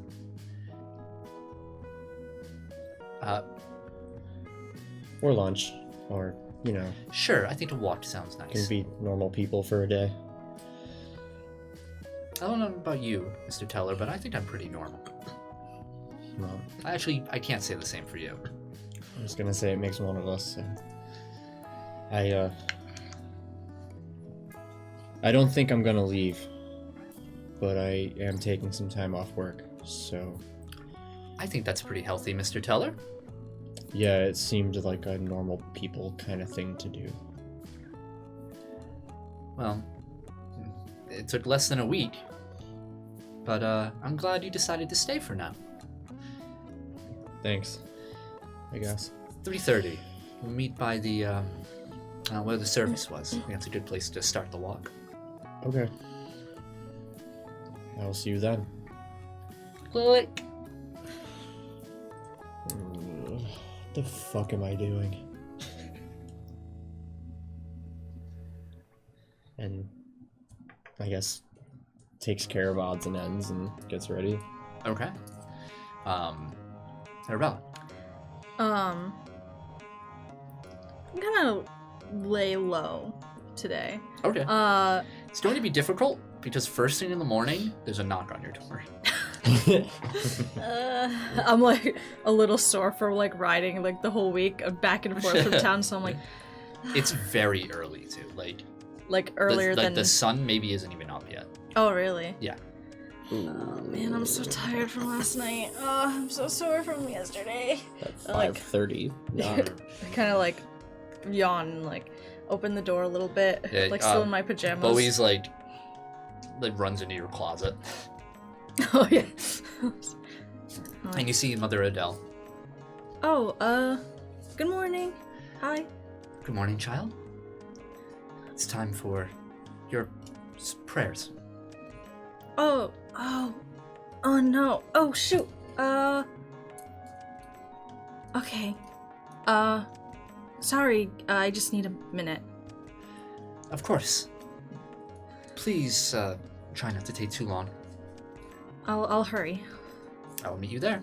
Okay. She walks away. Like kind of lays back in my like, oh, I forgot it was today. I like look at Bowie. I'm like, I don't really. Do you think she knows that we went out last night? I just Well- stared at him. Bowie's in like a pile of clothing that fell. He like jumped on like the hangers and they fell down and he's like covered. He like poked his head out. Kind of just looks at you. I guess we should get ready then. Do you want to go to Olivia's room? Any chance to get out of your room? Okay. Whatever. She like gets dressed and very like unlike how she usually is, like who's up on time and early. Kind of like a little less neat than she usually is. You know, a little less presentable. Yeah, her hair's still like kind of a mess, and she can like press her clothes. Yeah, it's a little like wrinkly and just like you know. You meet where you usually do, which is in the faculty building, in front of the basement doors. Yeah. And you see Mother Adele there, with Brother Lewis behind her. I just kind of like, good morning. Good morning, child. He opens the door for you. Sorry, I was late. Just kind Quite of like alright. slowly walk in, like kind of just like slumped over, like. All that matters is that you're here, child. Yes, I am here. They both follow you in, and we just see the doors close. And Jordan, Yes. you find yourself at the appointed time outside in the small little parking area. Now, the nature trail, and then this trail wraps around Arcadian Haven. It actually take quite a while to walk through the whole thing. Okay. So it's not like something you kind of, not really something you would walk all the way through. It's just like, oh, let's just go until we feel tired and come back, you know. It's like walking the bike path, like you would do the whole state, like you know what I mean? Yeah.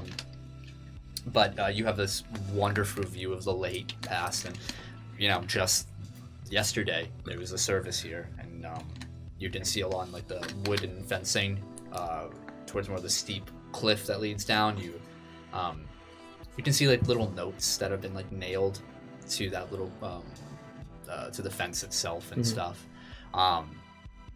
There's like one other car there, somebody else who's on a walk who you don't see at this point.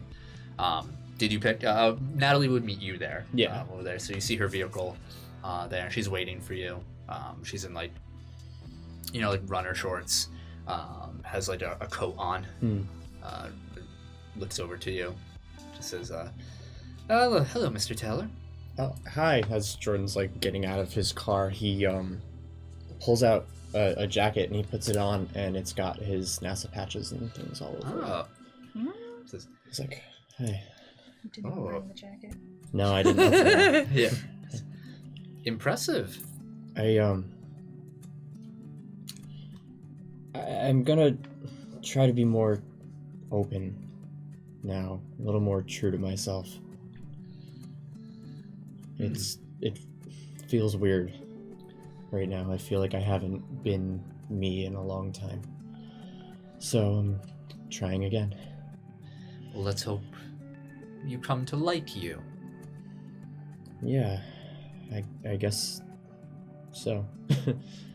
Yeah, she motions for you to walk aside, and it's the end of September. The foliage is still changing colors, but it's still keeping a firm grip on the trees over there. But because it's a nature path and because it's New Hampshire itself, there's just leaves all over the ground, and everything is crimson and orange, thick patches of green as well. From trees that just won't give up. And it's beautiful. It's really nice out, and it's chilly. It's starting to get that chill, enough just for like a very light coat. That Sweater frosty weather. smell, you can smell it. Yes, I love absolutely. that. Fall is coming. And as she walks, you can tell like her demeanor is a little different. There's still this air of you kind of have to work through the professionalism of of what's happening here, and there's that distance there that she's maintaining naturally, but it's come to a point where she's talking more about herself now. It's less of like a therapy session, Right. Like mid conversation, we come in and she just says, and then after I left college over there in Boston, came down over here, inherited the house, and That's where I am. It's like you have everything figured out. I don't think anybody has anything figured out, really. They just think they do. Well, you don't have to worry about alien invasions or superpowers. There's nothing unexpected going on in your world. I envy that. I mean, if you told anybody we don't have to worry about alien invasion 5 years ago, you know, I mean, I think I'd believe you more then than I do now. No one was worried. Look what happened. Yeah. Kind of caught us with our pants down. Surprised you're talking about it. Just trying to come to terms. Yeah. It was scary for a lot of us. I bet. What was it like that day? Like, I didn't come back for another 2 months.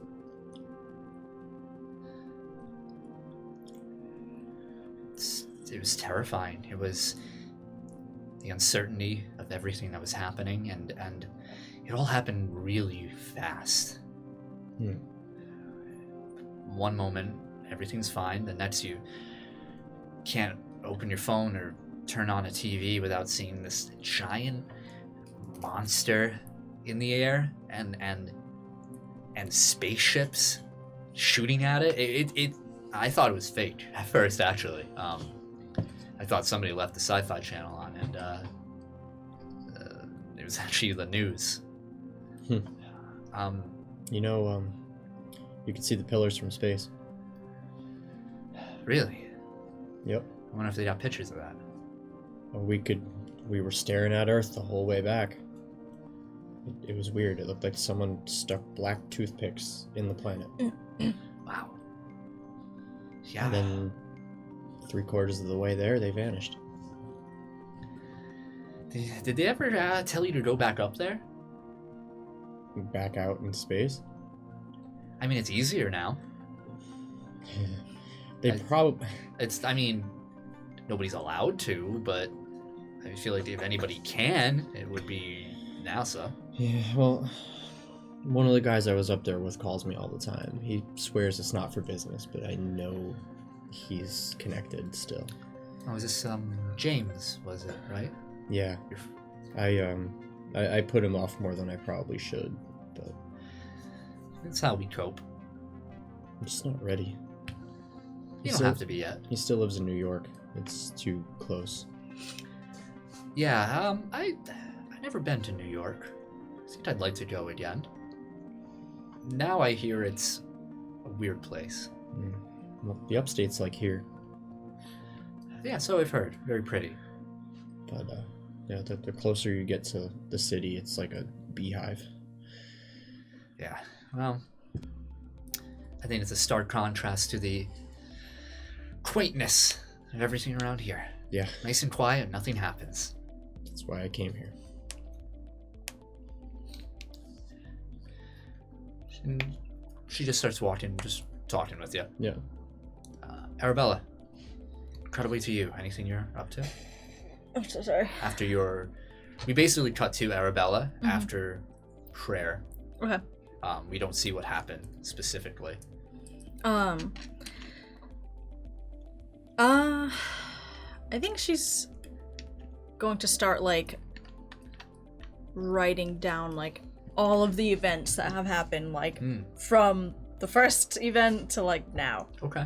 And just, like, documenting, like, okay, I think this happened, and then this, oh no, that was before that, and then, hey, he came in, he just kind of came out of nowhere. I guess he never really explained why he was here. I'll have to ask him. Just, like, going through. Yeah. You, are you in your room, like, doing this? Yeah. Okay. Or actually, I'll probably, like, in that same area where I read, like, in, like, the community kind of. Oh, okay, downstairs in the dorms. Yeah. Areas, where the couches are and stuff. Where a TV would be if they let anybody watch TV. Right. Yeah, you're there. I think partway while you're writing, you feel a presence over your shoulder. And you hear, what you writing? And you see Olivia. Oh, nothing. Doesn't look like nothing. It's... Am I in it? And she kind of, like, reaches and tries to take your paper. I, like, pull it away. Yeah. Made a dex roll. Ooh. What is it, dex? Yeah, 15. 18. I mean 19. Damn it. Yeah, you swipe away. No. Well, no. It's just a little diary thing. Oh, a diary. Yeah, so if you would What's so exciting about your life that you gotta write down? Nothing really. And you see Bowie is beside Olivia. Oh, has he been with you all morning? Yep. Little stamp. How's he been acting? He's eating my shirts. She like pulls up like one of her shirts and it's all torn to shreds with teeth marks all over. Bowie, we give you food. Why are you chewing shirts? I think he's teasing. Well, make sure nobody sees him. Yeah, I know. I'm not an idiot. He's out in the open. Yeah, he knows. He's not an idiot. Watch, ready? I taught him something. Bowie, someone's coming! Bowie like looks and like crawls under the couch. Oh. Huh. You see two little beady eyes on a triangle. Yeah. Oh, okay. See? Okay. He listens to me. Bowie, they're gone. Bowie just stays under. Bowie, they're gone. Okay, we're still learning that one. It reaches under and pulls out Bowie. It's like an upside down U shape. Yeah, absolutely. Well, actually, there is something you can help me with. Okay. I mean, you go out more often than I do. Yeah, I'm a socialite. Okay. And, well, I was actually just wondering if you notice anything out of the ordinary. If you could just let me know. I think I'm gonna get into journalism. Made a deception roll.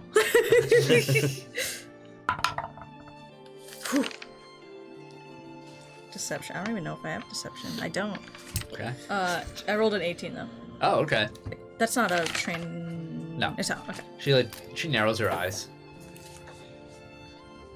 Journalism, huh? I guess it's like a form of writing, so that checks out. Okay. If you see anything weird something or weird. I mean, you know the town like the back of your hand. I do. Yes, I do. Like an encyclopedia of Arcadian Haven. Right. So, if you notice anything strange or anybody new or, just weird things happening, I could start writing about them. Okay, make an article for me. Okay, Write the jewel of the compound. Sure. I start writing, like, in big letters, like, the jewel of the compound. And I, like, do a little, like, character You're gonna need sketch. photos. I'll have to get you a camera. I'll have to get me a camera. I'll take the photos. She starts running out. Okay. Runs back in. Where would I get a camera? They're Like pretty. one of those old cameras. I don't want any of that new stuff. We have to be legit about this. Oh, Mr. Baskins. That's it. Oh, yeah. Actually, he might have a camera. Let's go. Come on. Get your bike. Maybe you could make the trek. No. This is your career we're talking about. Yeah. You're right. Okay. Come on, Bowie.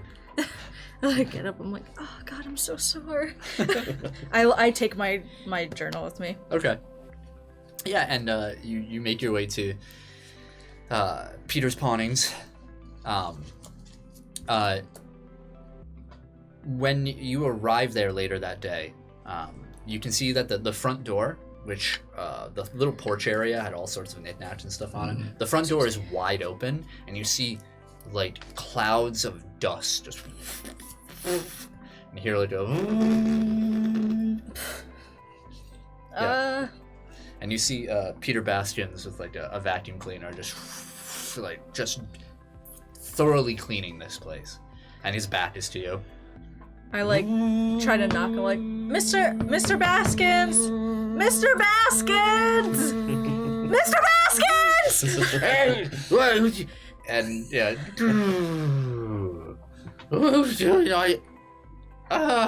Arabella, come in. Sorry to bother you. No, please, come right in. What can I just do it so clear around here. It's looking nice. Thanks. Trying to do some tough places to reach over there. Oh, if you need help, we'd be more than happy to No, help. I wouldn't impose on you. It's totally fine. Well, actually, we're wondering if you could help us out, finding a camera. A camera? Mm-hmm. Well, I'm sure if you go to the shopping complex, there's some digital ones there if you want, but if you're looking for the real deal, I can, kind of moves behind to like this electronic corner. There's like a typewriter stuff over there, and he pulls out this old analog, like small but like boxy in its design. He pulls out this dusty camera and a roll of film. It just says, I had this for about 34 years, I think. Oh my goodness. Got it for a good price. How do we develop the photos? I don't really know. Not really something I've been into myself. Okay. Do you happen to know if it's more of like a Red Room kind of deal, or if we could just develop them? I think so. Might be, but tell you what, maybe I'll hunt down a manual for you at the library. Oh. Maybe I can find something for this. Let me just, he like takes it and he like tries to look for like serial numbers and anything to write down. As he's doing that, I'm like, do you see any other cameras? No! I rolled a 4. How are we gonna get any other cameras? I don't know if we could use this Oh, camera. it's a kind of a cool camera. Huh? It's kind of a cool camera. It is? I don't know if we'd be able to develop any photos though. I'll find a way. Are you sure? Oh, yeah. Alright, I'm trusting you. As you should.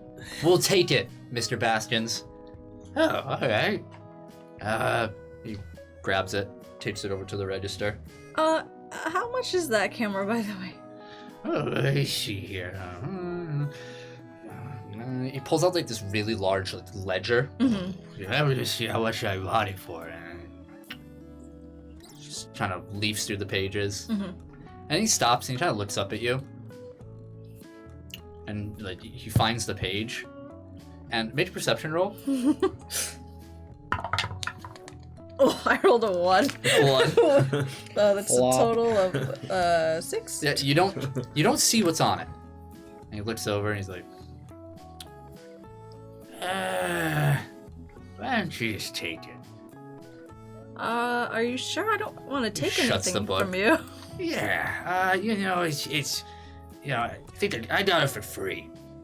I didn't even pay anything for it. It was, found it at a yard sale, had to go, I just took it. So you know what? Why don't you just? It's nothing. It's not getting any use here. Well, if you're certain, I wouldn't mind doing helping you out with the cleaning if... All right, you can get some cobwebs over there. And Olivia's like, what? But we were so close. Just take that camera. Oh, you can't just take it for free. You over there, you girl. Why don't you go over there and you two start cleaning Peter's pawnings for the day. Barrett. So you want to visit Lacey's grave? Yeah, once it gets dark. Okay.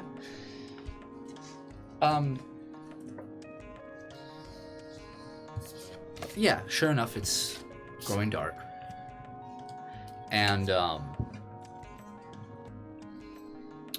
the cemetery is located more to the south, western side of town. More towards, like, the official areas over there and there's, like, the Arcadian Haven Cemetery. This really nice, but very basic cemetery over here. It's set upon a large hill. As you look over it, it's a long path. It's definitely more of a park with like the sporadic graves throughout, and a lot of these plots are like family owned. You can tell this is like the old graveyards, right? Where like tombstones are falling apart. And a lot of them were like knocked over. Yeah, absolutely. There's like black rusted gates along some plots as well. There's one like mausoleum, and you do see like on it has like the Roman pillars set up over there, and it says the North family along it. And checking out like a fresh grave is pretty easy over here. You do see it's actually more towards the entrance of the cemetery itself, and it's starting to grow dark, chilly, and sure enough, you find Lacey LaCroix's gravestones is in loving memory. Yeah. Right. Yeah. I just want to just walk up to it, kneel down, or kind of crouch down. I'm just gonna kind of like run my hand along the ground. Yeah, and you have to like brush aside some leaves, but it seems like this grave, since it's like a fresh grave over here.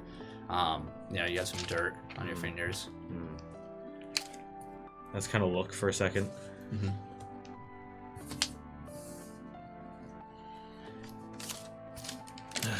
You know you didn't deserve this.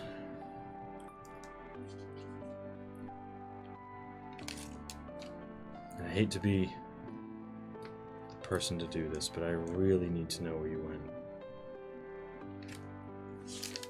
I kind of just like brush the dirt to the side a little bit. Kind of look around. Is there any way for me to tell if like a lot of people are coming here? Like, is there like a lot of stuff? Oh yeah, this it's fresh. So recent. Yeah, like lots of flowers around. You can see there's like, you see like a small bowl, like a wooden bowl with like, like shotgun casings in it, like empty for they're not like live or anything there. But little memorabilia stuff like that. Along, there's a lot of stuff here. Can I use? God, that won't really work. I want to track her to hell. I said he should turn her grave, always double tap. That weird guy's shooting the ground at the cemetery again. God damn it. It's the third time this week. He's really freaked out by vampires. I'll just stand at the grave for a few minutes, just kind of like having a moment. And maybe after a few minutes, I think I'm gonna try to go out to the woods. Okay. But as like you're before you decide to leave, you hear the crunching of leaves behind you, and you hear I'm sorry. And you turn and you see Jason there. He has like a crutch that he's on. Yeah. Hey, no, I was just leaving. I'm sorry. No, don't let me stop you. I'll take a step back. I'm here enough. And he kind of like starts backing up a bit, and you can see he has like a bouquet of like lilies in his hand.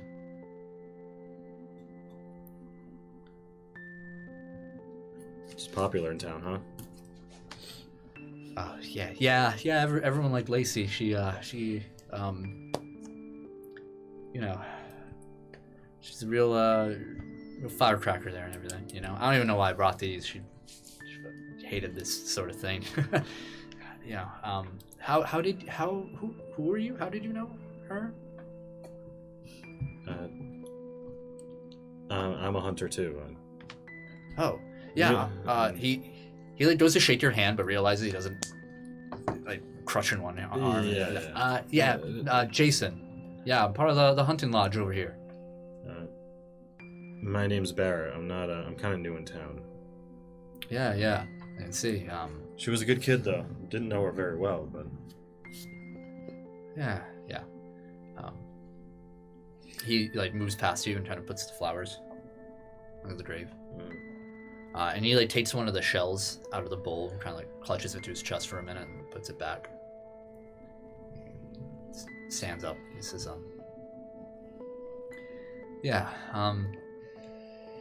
if you ever need someone to talk to or anything, or want to go on a hunt, lodge is always open.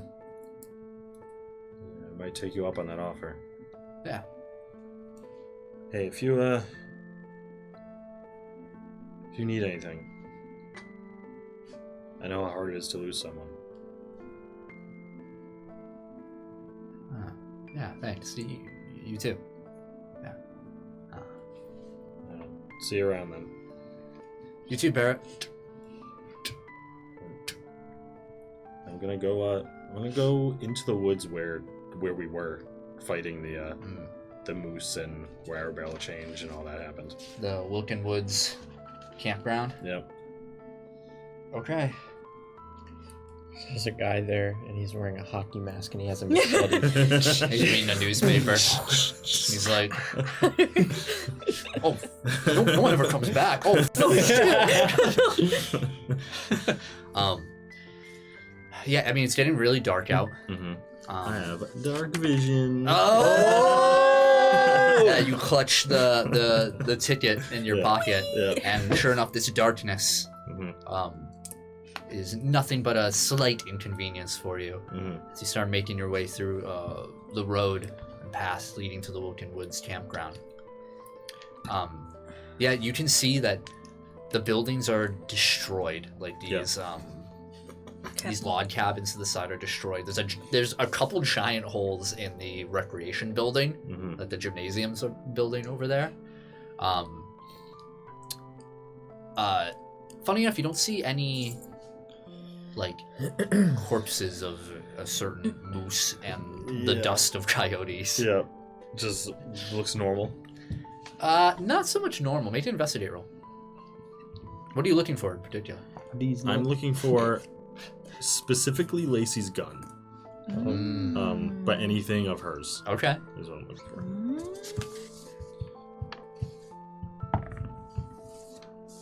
20.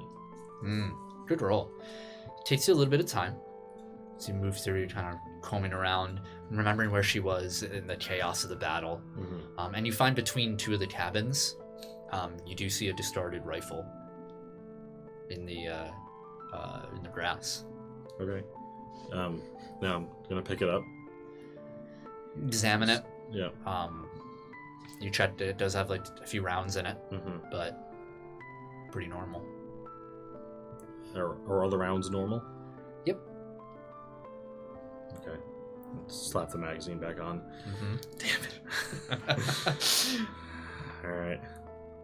I'm gonna take the gun, but okay. I'm gonna look around more for any of her other stuff. But put that in your inventory. Yeah. It's pretty much all you find. One of the cabins is like burned to like almost a crisp. Yeah. From the fire from before. Okay. Yeah, I'm gonna take the rifle and I guess I'll head back. Back to my place. Earlier in the day, we have Jordan.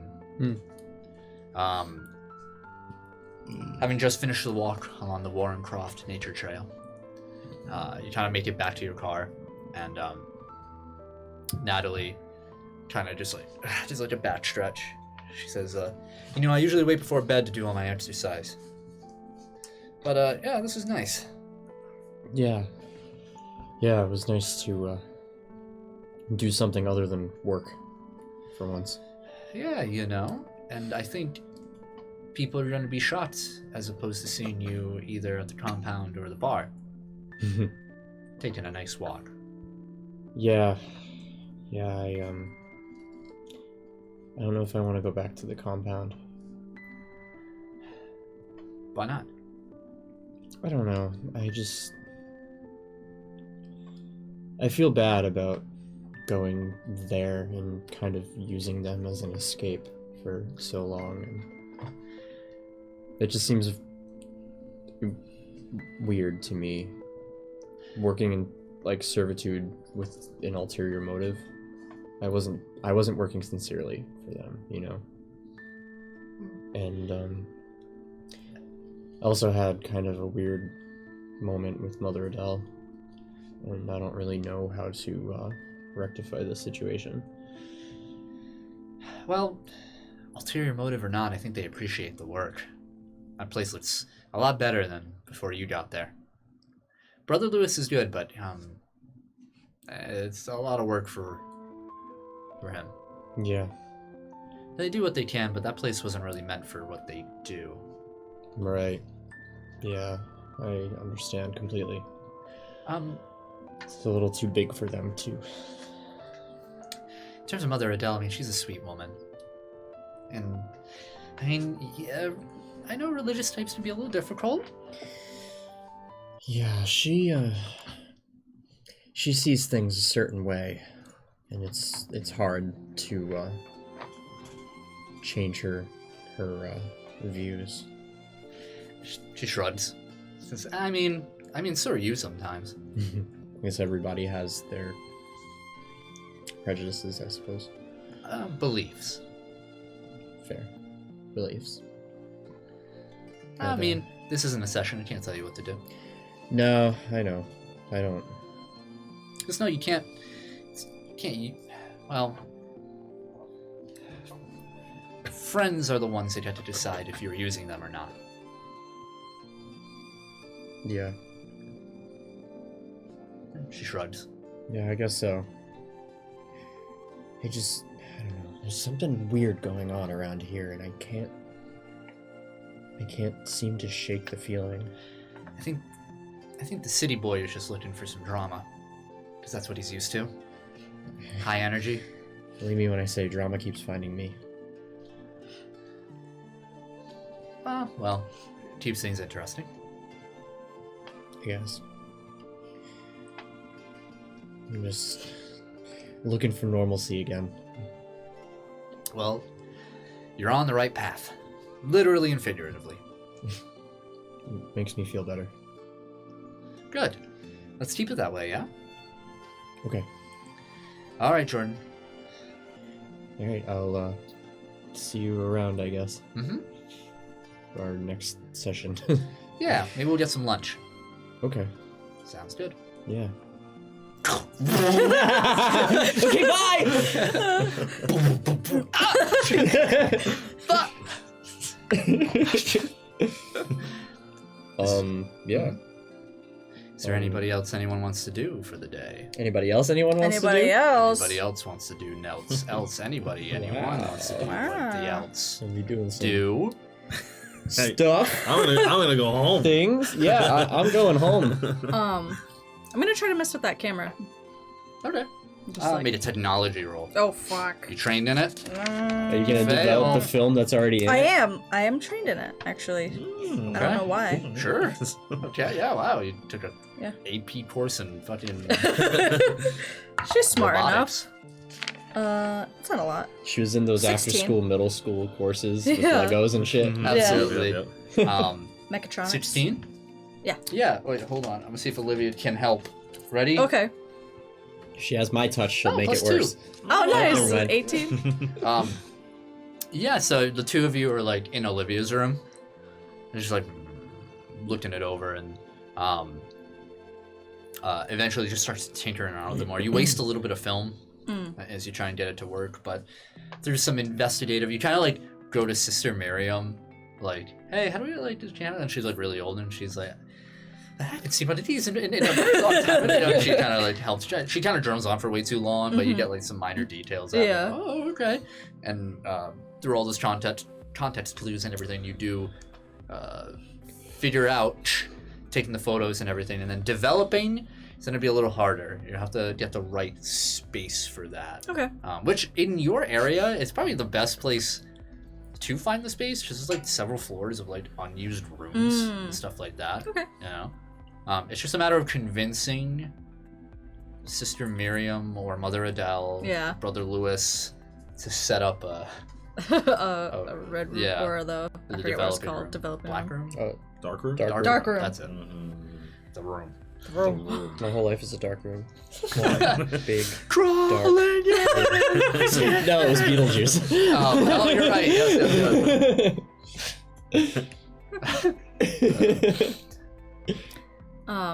I do that and then I continue my interrogation of Bowie. Your interrogation / teachings. Yeah, I like take a little photo of him. There's no animal handlings in this game, is there? There is. There's animal empathy. Is it really? Yeah. It's an It's advantage, an right? advantage. Yeah. Oh, okay. Which I do not have. It lets you use interaction skills as if you're talking to a person to an animal. It's cool. Wow. Yeah. Huh. I didn't know That's that. some like Well. Beast Boy kind of shit. Yeah. Some fucking not Mary Poppins. Oh yes. Well, no, Snow White. Yeah. Yeah. You didn't Dr. Doolittle. teach a bird to make a pie. Some Ace Ventura shit. Yeah. Every other character Yeah, we can I think don't of have that talks that. to animals. So I just continue Sure. doing my thing. Oh my god, what it... I'm hung up on the stats of Ace Ventura. What do you think his presence would be? What's the cosmic Godlike. like? Yeah. So all of you go to bed for the day. A successful Sunday of kind of talking around. doing Lazy things. Sunday. Lazy Sunday. Very good. Does anyone want to do anything in the morning before I continue? Oh. Yeah, actually. Okay. It's Monday morning, right? Correct. It's going to be Monday. Excuse me. The 28th. 28th. Yes. Got it.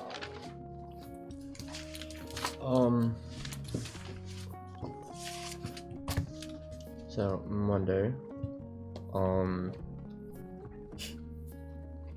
Jordan's gonna get up at his semi-normal time, a little bit later. He's gonna wake up without an alarm, and he's gonna wake up pretty close to his normal time because you Okay. know, body clock and all that shit. Mm-hmm.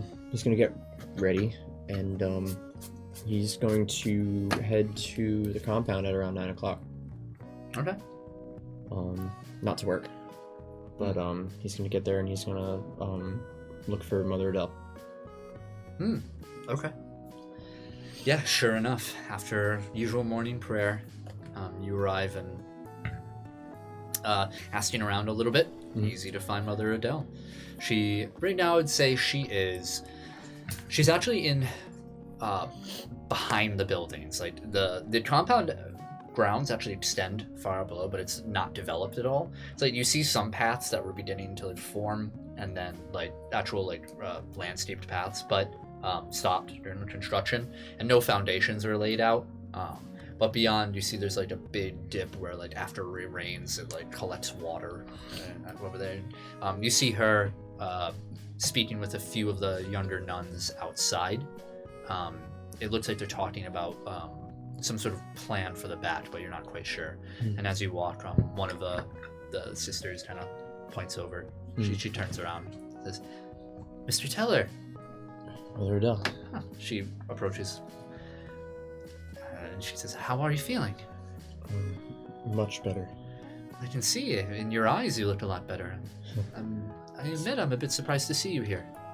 I came to thank you for taking care of me when I was injured.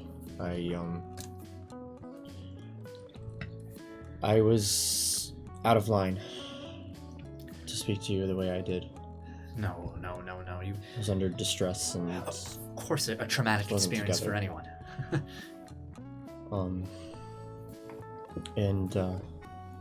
I think I want to take a few days to collect myself before I return. Take as much time as you need, Mr. Teller. We're always here for you. I know, and I appreciate that. I appreciate everything that you've done for me here, and I don't want to lag behind in returning the favor. It's not something you owe us, Mr. Teller. It is our duty here and our mission and our purpose to help those in need through our faith.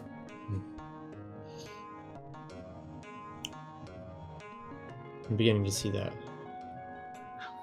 Good. Well, we hope to do the right thing here.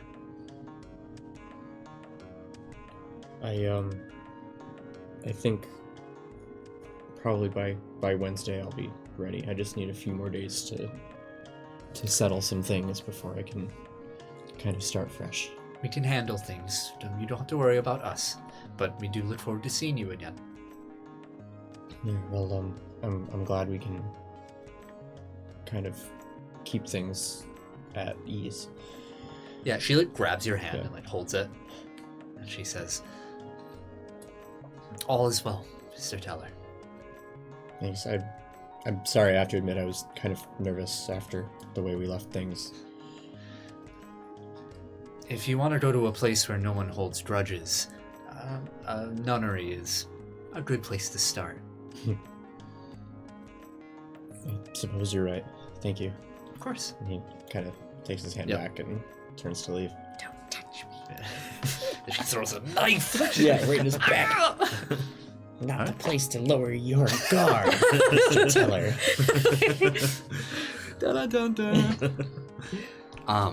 Anybody else before?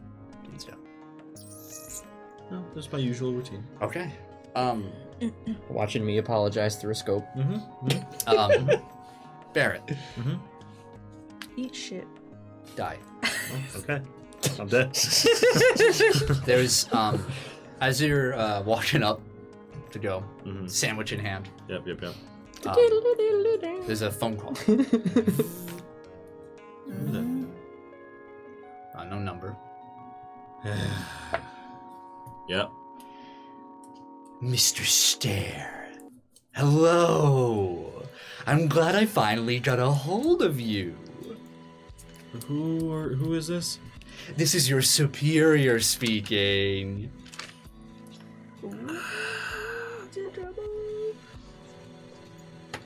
Mr. Sales? Ding ding ding, he's right. Mr. Stare, I need to speak with you in person immediately in town. I need your help with a little something. You know, I'm on the job, right? Yeah, and so am I. And it's my job to tell you to get over here. Where in town? I want you to meet me at this address. I'll text it over to you. I'm such a bad texter, though, so it might take me a minute over here. I got such fat thumbs. Yeah, I'll be there ASAP. Very good. Hang up. It takes like a solid minute for like a small address. Yep. Well, okay, this is gonna be interesting. Immediately leaving your post, you arrive. It's towards the commercial district of town, and you see the address. It's actually near the shopping complex, so you're familiar with the area. The building, it's like a very small like office building, and to the side, you see a sign that says it's a realtor office, like Arcadian Haven Realtor. Okay. And you see, standing outside, you see a gentleman, very tall, skinny. He's wearing just like this blue, very similar to you, like a trench coat, but he looks straight out of like an old comic book. He's wearing like a 3-piece suit. Yep. Underneath. Everything is like bright orange and blue all throughout, colorful. He's popping over here. You see he has like a hat. It's for like a bowler hat, like on the corner over here. He's like twirling it. I'm just imagining like The Mask. That's what I'm picturing Very right now. much so. Yes.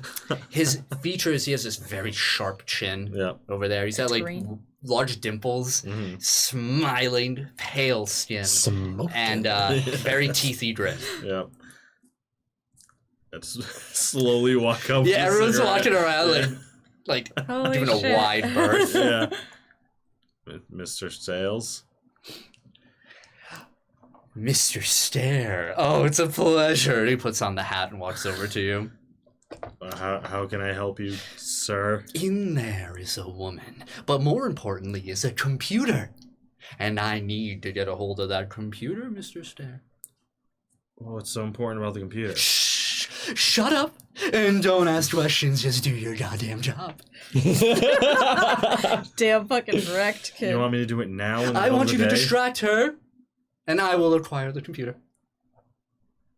I feel like it'd be easier to do it Okay. the other way around. You're pretty distracting. Yeah. Okay, sure. Very good. After you. Slowly walk into the building. Yeah, it's small office. There's like 2 cubicles set up. There's a front desk, and you see a woman. Make an intelligence roll. Intelligence? Yeah. 4. Okay, you don't have Damn. Fuck you. dark black hair pulled into a ponytail. All business has like crow's feet, but more brought on by like stress. She's a young woman. She like, you could tell she was like very like attractive in her day. But has kind of lived like a long life of smoking and maybe some drinking, and just looks tired now. Yeah. She wears like, this purple suit. She's like on the computer. She opens it. Oh, and you see the like the secretary desk over there says Mrs. Hart. Yeah, I go to the desk, and I kind of like looking tired myself after that interaction. It's kind of like lean on the desk. I'm sorry to bother you, ma'am. No, it's no bother. What can I help you with, sir? Well, I kind of like pick up her name, like Mrs. Hark. Put it down. Yes. There's been the accident in the restroom right over there. I don't really know who to tell. Made a deception roll.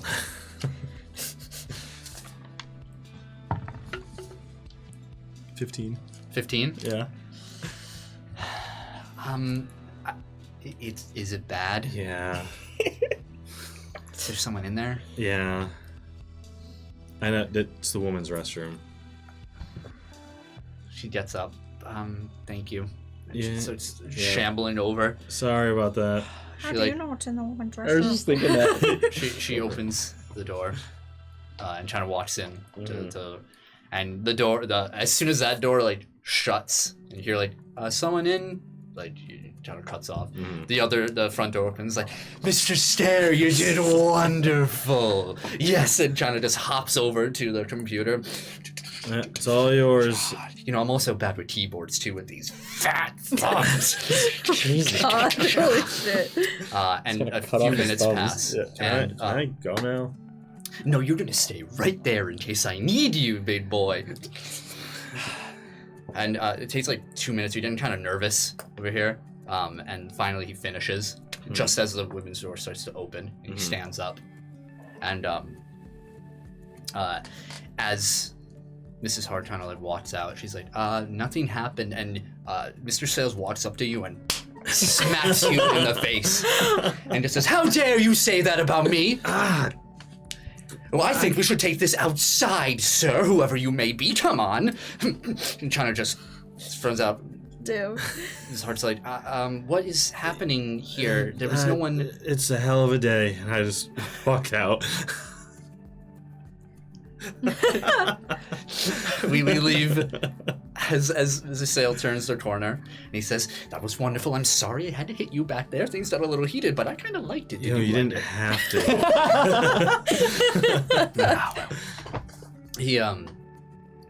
He starts walking down. He says, all right, I got what I needed over here. And he takes out his phone where he like types some information. He says, this address, we're going to meet there now. Okay, right now? Yes, right now. I'll meet you there. Meet you there. I She's hate this horrifying. guy. I hate Oh this my guy. God. He's gonna He's kill the you. worst. I let him leave. Psychopath. Yeah, I let him leave first and look at the address. Yeah, he doesn't get into a vehicle or anything. He just starts walking. What the fuck? This dude's gonna kill you. I'm gonna complain about this. Alright, get in my car and drive to the location. Yeah. You have to. It's this address that's out in like the north. I want to say, kind of similar direction of Jordan's home. And you start noticing you're like leaving town a bit. Okay. And this address, it looks to be like a single-story cottage area with this single driveway, this old house, and you see inside there's a for sale sign over there. There's like a dumpster outside of it that's just, it's like full of stuff as if someone just finished like clearing out a lot of junk in there. And you have to wait outside. There's like a small pond in front, you can like park a bit away. Yeah. And you wait for like a couple hours as finally like walking down the path, you see Mr. Sales with his long gangly legs. Yeah. Mr. Sale, don't you have a car? No, I don't believe in them very much. Believe in cars. He looks over, he says, that's the place right there. My base of operations. This is where you're going to be staying? Looks like it. Just gotta do a little convincing, though. What do you mean? It looks like it's for sale. Oh, no, there's a family still there, I think. Someone's still over there, but we just gotta get them out. Don't worry. I'm very persuasive with my words. After you, then. Thank you, and you'll be my assistant. Play along, Mr. Stare. Sure thing. No. Everybody get on the goddamn fucking road! He walks up, and there's like, it's like a... I'm afraid little- for to get up, Smith. it's like a wooden staircase with a little landing, and then another staircase leading to the front. Mm-hmm. And he just knocks on the door like, This guy is fucking and terrified. you hear the door opens, and you see this like diminutive, like older woman, very frail, has like the white perm, deep wrinkles set in the eyes. Just opens up, and you hear Jeremy is oh, she's hunched over, she looks up, she's like, oh, who are you? And, my name is Mr. Sales, and I'm here to sell you a little something, old lady. Is your mother home? She's I don't think I want. I'm 74 years old. She My mother's been dead for he ages. he walks into the house. She pulls aside. What? He's like, I see here you're selling your lovely home, and it's quite beautiful. Like, what do you? I don't, and I think it needs a little something more. Though. I see you haven't finished packing. I have quite the thing for that over here. If you would just come to the living room, miss. She looks at you. What is happening? Just What play are you along. selling? Just- Like, oh my. I kind of like squat down like to get closer Yeah. to her eye level. Just play along if you want to stay safe. Jeez. Come with me if you want to leave. Make an intimidate roll. What the fuck? Y'all are evil. Natural 20. Oh my god. What Yeah, the immediately like. Holy shit. stop You're with just the- here, the house has been. Yeah, she just looks, Stacy? And you hear, Mom, who was that? You hear from upstairs. And stepping down, you see, young woman, like, daughter-in-law. She has like the bandana over her head to keep the hair out of her eyes. She's wearing like overalls. Looks like she was just painting upstairs. You know, there's like fresh, wet, white, paint stains all over her arms and stuff. She's like, oh, hi, who, and you must be the lovely mistress of the home. And Mr. Sales just steps in between, and you see this woman, Stacy, blonde hair, kind of spilling out. Just like, I'm sorry, does my mother know you? No, but I quite want to know all of you over here, and I want to know, just this decor is so... It's wonderful, really. Please shut the door, assistant. I want to tell you of a wonderful opportunity, and you can tell like nobody else would really get away with this sort of energy as Mr. Sales kind of is dragging these people along their home through sheer charisma, Yeah. and they're just so off guard and flabbergasted that it's tough to fight back. He leads them into their living room where there's like these two couches set up. All the stuff along the walls is like taken down. You see boxes are filled up. Looks like the bigger furniture just hasn't been taken out yet. And the couch has like a floral print on it. And he says, all right, please take a seat while I show you our wonderful product over there. Assistant, please, if you don't mind, just standing over there for a moment. So of course. Stand at the doorway. Yeah. And he sits down. He sits down on the arm of the couch, Mm-hmm. and he just says, "I have a wonderful opportunity for all of you, a vacation of sorts that I want to sell. It's a wonderful place, really, I'd say." And the mother and daughter look at each other. If you're purchasing, or you're trying to make us buy a timeshare, we're really not interested over here. We're leaving soon. He's like, you're right. You are leaving soon. And he like reaches out Don't do it, you fucking madman. Don't do it. And there's a shift in the air, and Barrett, you hear a shattering of a window as a metal object. As soon as I hear the shatter, can I just reach out and try and grab whatever? Yeah, flew through make the a window? dexterity roll. Oh shit. Get him. 14. 14? Yeah. Yeah, you grab it.